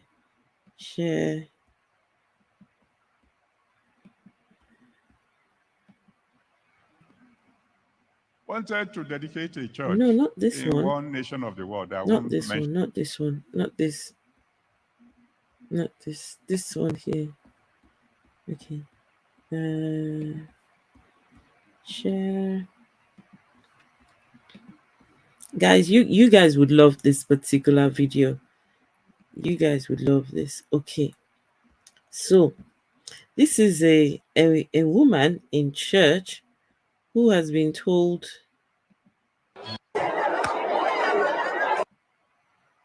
let me make this bigger. Right. So they've been told to see, there's the devil that we need to fight. So, however, whatever strength you use in the physical, that's the strength that would be passed on in the spirit, you see? So you need to box, you need to fight. So yeah, so this is a woman who is, she's busy fighting, she's fighting the devil, but it's in the spirit, you see. Okay.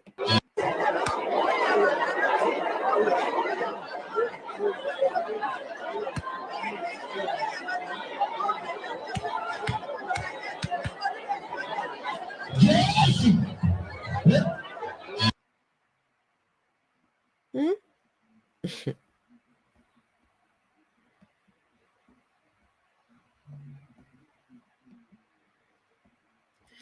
That is boxing in the spirit. Did you guys see the video? Did you guys see it?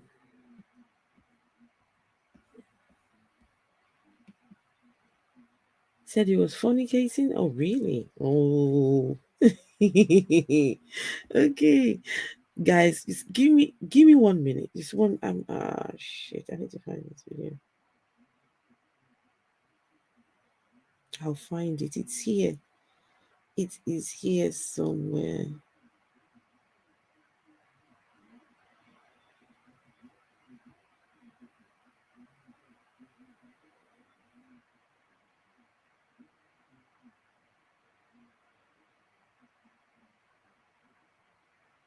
If I don't find it, then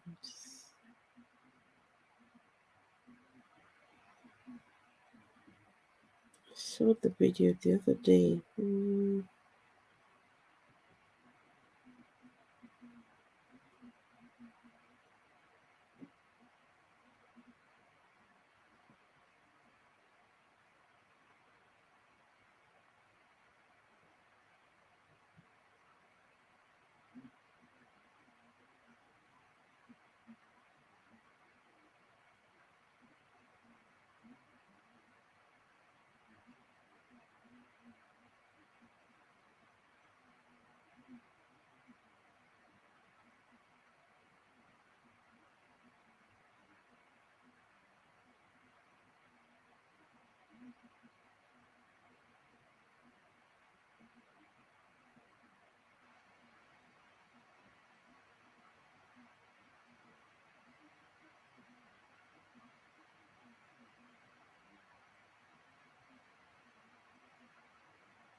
Guys, I can't seem to find the video, but I don't want to hold you guys any longer.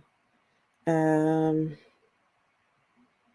got it somewhere. This is just this is going to bother me now. It's going to really bother me. But never mind, guys. Just okay. Right, guys. So I think it's safe to conclude that our friend, or no, not he's not my friend, but yeah, old man. When old men lie, what do you call that, guys? When old men lie, what do you call them? What do you call lying old men? I wonder if the humanists have seen the cursing pastor. Who are you talking about? Who are you talking about? What's the name of this pastor? So guys, what do you call old men who lie?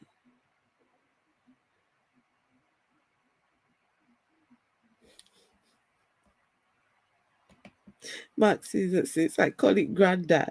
He's saying all granddads lie.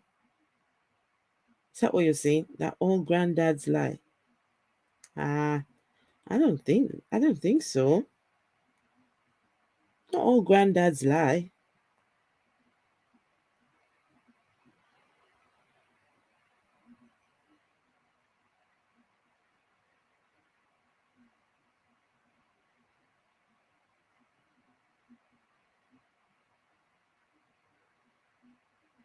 I'm still trying to find the video. Oh God. Um,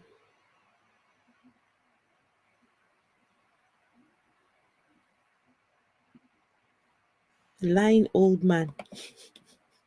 Dean Kruger says you call them pastor. Good question. Yeah. What do you call lying? Okay, we all lie sometimes. But what do you call lying old pastors who lie? Yeah. Okay. Old pastors who lie. What do you call them? Huh? And Dean says pastor. Pastors lie. Exactly. All pastors lie. All of them. They lie. They tell lies. This is Uncle Ben. Lying old man. Ah, okay. I really tried my hardest to see if I can still find that video, but unfortunately, it's nowhere to be found. If I find it, what I'll do, I'll put it in the what do you call that section of the community tab.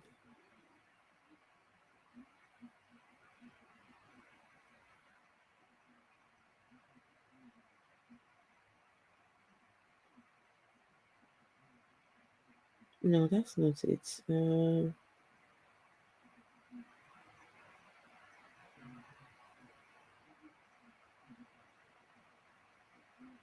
Does it not do your head in when you're trying to find something? You try so hard to find it and you just don't. Does it not bother you guys? Oh no. I saw it the other day. Guys, can you guys pray? Pray to God to help me find the video. Please.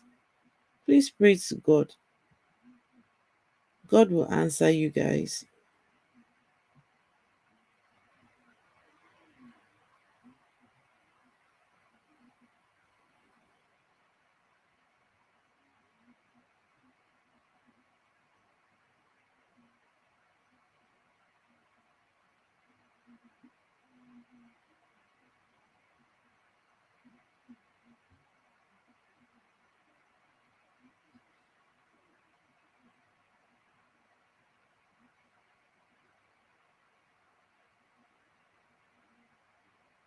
Okay, that's it. I'm done. I can't find it.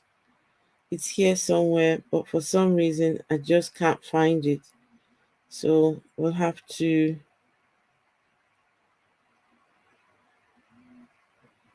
do my heading now. Okay, guys, I did that. I typed it in search. Esther, do you have your videos organized in folders? No, I don't. No, I don't. I am not that organized. It's a video where this young man, was claiming that Adeboye was God. Uh, God had revealed to him that this man we've been talking about all this while, he is God. God has, don't know if any of you seen that video before.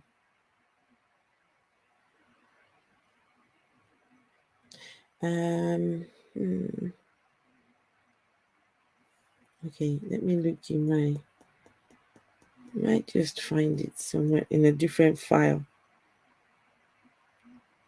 I might find it in a different file.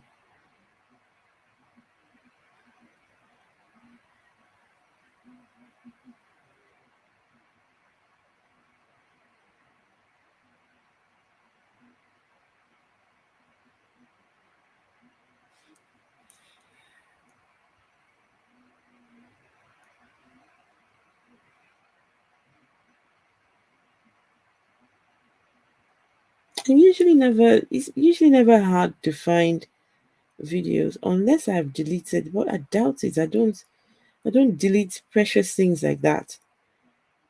You just never know when you would need them. And what these pastors do is they clean up most of these things on the internet. For some reason, when something comes out that makes them look bad, before you know it, it's take you don't see, because I've typed in Google, right?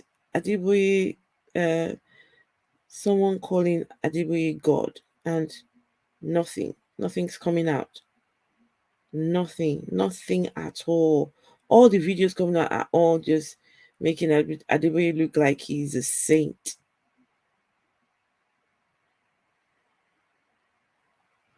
Okay, guys, no, that's it. I'm not even going to. I've tried my hardest.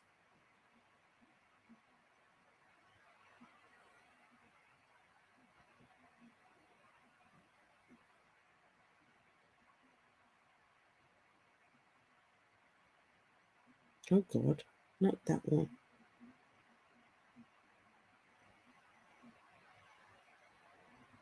This is going to do my head in now, honestly. It's really going to infuriate me.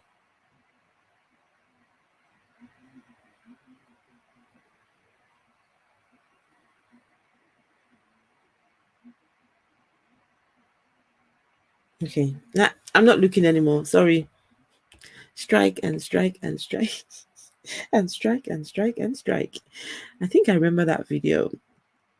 Right, guys, that's it, done. I think we've worked out that he is a liar. All I would say is please look out for the community tab. I will post it there. I'll find it tonight. I will look for it. I will not go to sleep until I have found that video of someone claiming that this man is God. He is to be worshipped. We need to worship Adeboye. His church members already worship him. So they've already started. They're already on the right path. They worship the ground he walks on, they worship the chair he sat on.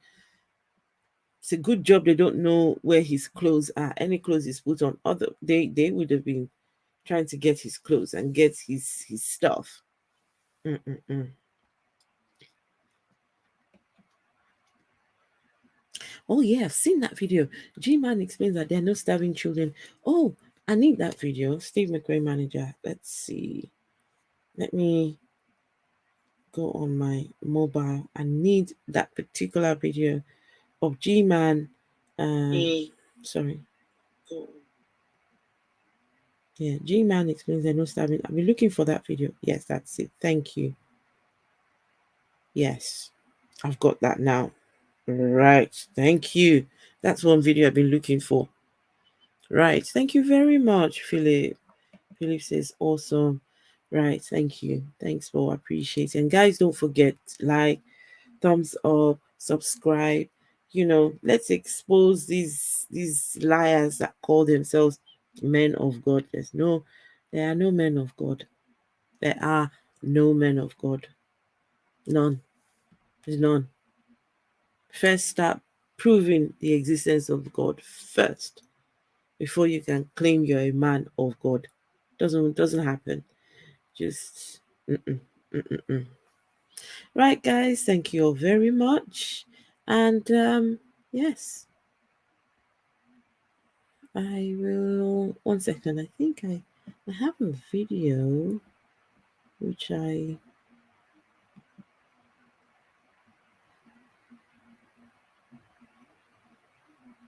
No, I haven't uploaded it just yet. Okay. Right, guys. Good night. And I will see you all. I don't think I'll be here tomorrow, but yeah, I'll see you all very soon. Guys, lots of videos on my channel about Christianity, about what you call it now. Yeah, just talking about Christianity in Africa. Just help yourselves. Tons and tons of videos. I try to upload As I find videos, I upload. Find them, I upload. And if I'm not doing a lot, because always on my phone trying to upload these things. So help yourselves and share these videos. Let it get out. Let these Christians borrow some sense and wake up from their slumber and realize they're being lied to every time these pastors open their mouth. Lies, lies, lies. Mm, mm, mm. Right, guys, good night. Good night. I love you all too. What is my cash app? Okay, I'm going to why not? Yes, who doesn't need money? I started this course, 2 courses. I'm right now I'm training to be a what you some of you call a therapist or a counselor. That's one. The second one is I'm training to be a wedding celebrant, but a humanist wedding celebrant. So I'm going to be able to join people in marriage. I started last Tuesday. So in a few months' time, I will be able to marry people, but not in church and not in the court. This is humanist for people who do not subscribe to the God idea, right? So it's a humanist. They call the humanists. They call the wedding celebrants. So it's so type guys if you're interested in finding out more. Yeah, and it costs a lot of money. So if you all want to make a contribution to that, I would absolutely appreciate. My channel is not monetized yet because I don't know. So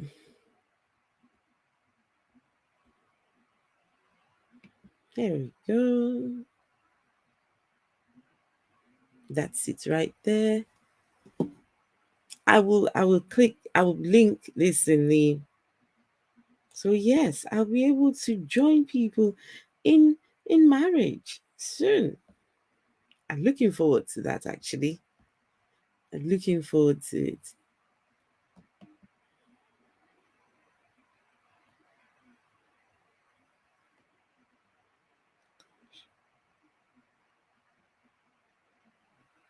Yeah, they said okay, you can pay in installments. So can you imagine? This is nice. Esther, yes. Why don't you just model? Model what? Model what? What am I modeling? Myself? I don't think so. No one wants me as a model. Sorry. Love the idea of Esther marrying people. Yes. I'm actually looking forward to it myself. And the course, it's about 1,000, about 1,000 something odd pounds. I get a bit of discount because yeah, I qualify for a couple of things. I get a bit of a discount, but you still have to pay. So hopefully very soon, those people who are not so over here in the UK, if you're not a religious person, you want to get married. So the celebrants, they do naming ceremonies, funerals, and weddings. I'm hoping that in the near future I can do funerals, but I'm such a crybaby. I cry over everything. I don't think I would do well at funerals. Can you imagine someone who is taking your funeral and they start crying? I cry at every slightest of things just make me cry.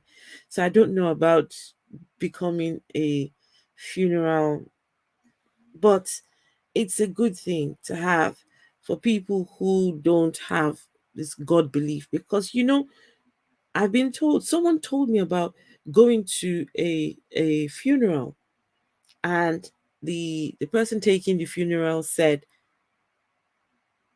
the person they've come to bury is in hell, and give your lives to Christ so you don't end up in hell like the person who they're burying. I'm like, what? How could someone say native atheist? Hello. Hello, good to see you, Native 80s. Toby Memes, hello. Scapegoat is Scarab. That's how. Oh, Toby, you're ordained? Will you be able to marry the BHI lady and me? Well, as long as there's no God involved, if there's no God involved at all. There's no, we're not joining in the name of God the Father, God the Son. No, no, no, no, no. Join it. Well, I just started the course, so yeah, it's interesting. It's you know, being an atheist and being able to give back and being able to, I was going to say, being a blessing to people. I'm still sometimes still think with my religious hat, not about being a blessing, but being, because people who are non-religious also want to celebrate these things. You don't have to go to a church to go and look for these pastors to come and join you together or to do your funerals. No, we don't need all that.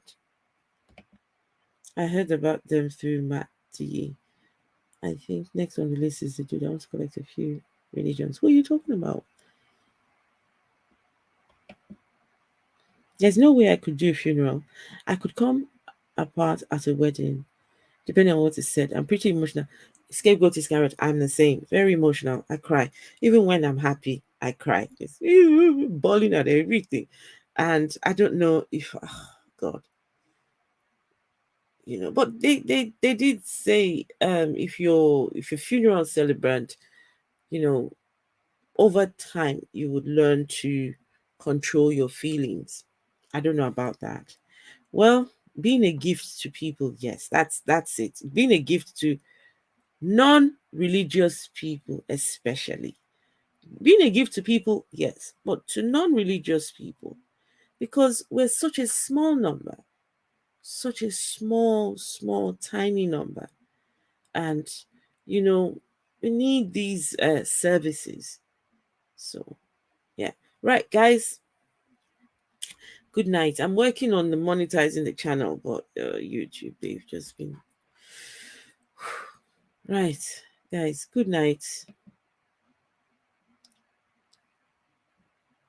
The gift giver. I give a lot of gifts, a lot of gifts. I give a lot of gifts. Just not money, because I'm I'm a single mother, two sons. So money, no, no, no, no. Money is something that we have to. The kids come first. Them kids come first.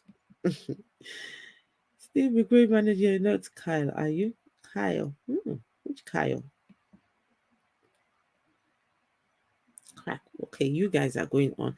Okay, guys, good night. I'll see you all. I might be here tomorrow or the day after. We'll see what happens. I've got an assignment to write with my wedding celebrant course. There's an essay to write. So, and it's due on the 21st of June. So, yes, I need to go do some work. Right. Good night, everyone. Yes, Philip. Good night. Good night.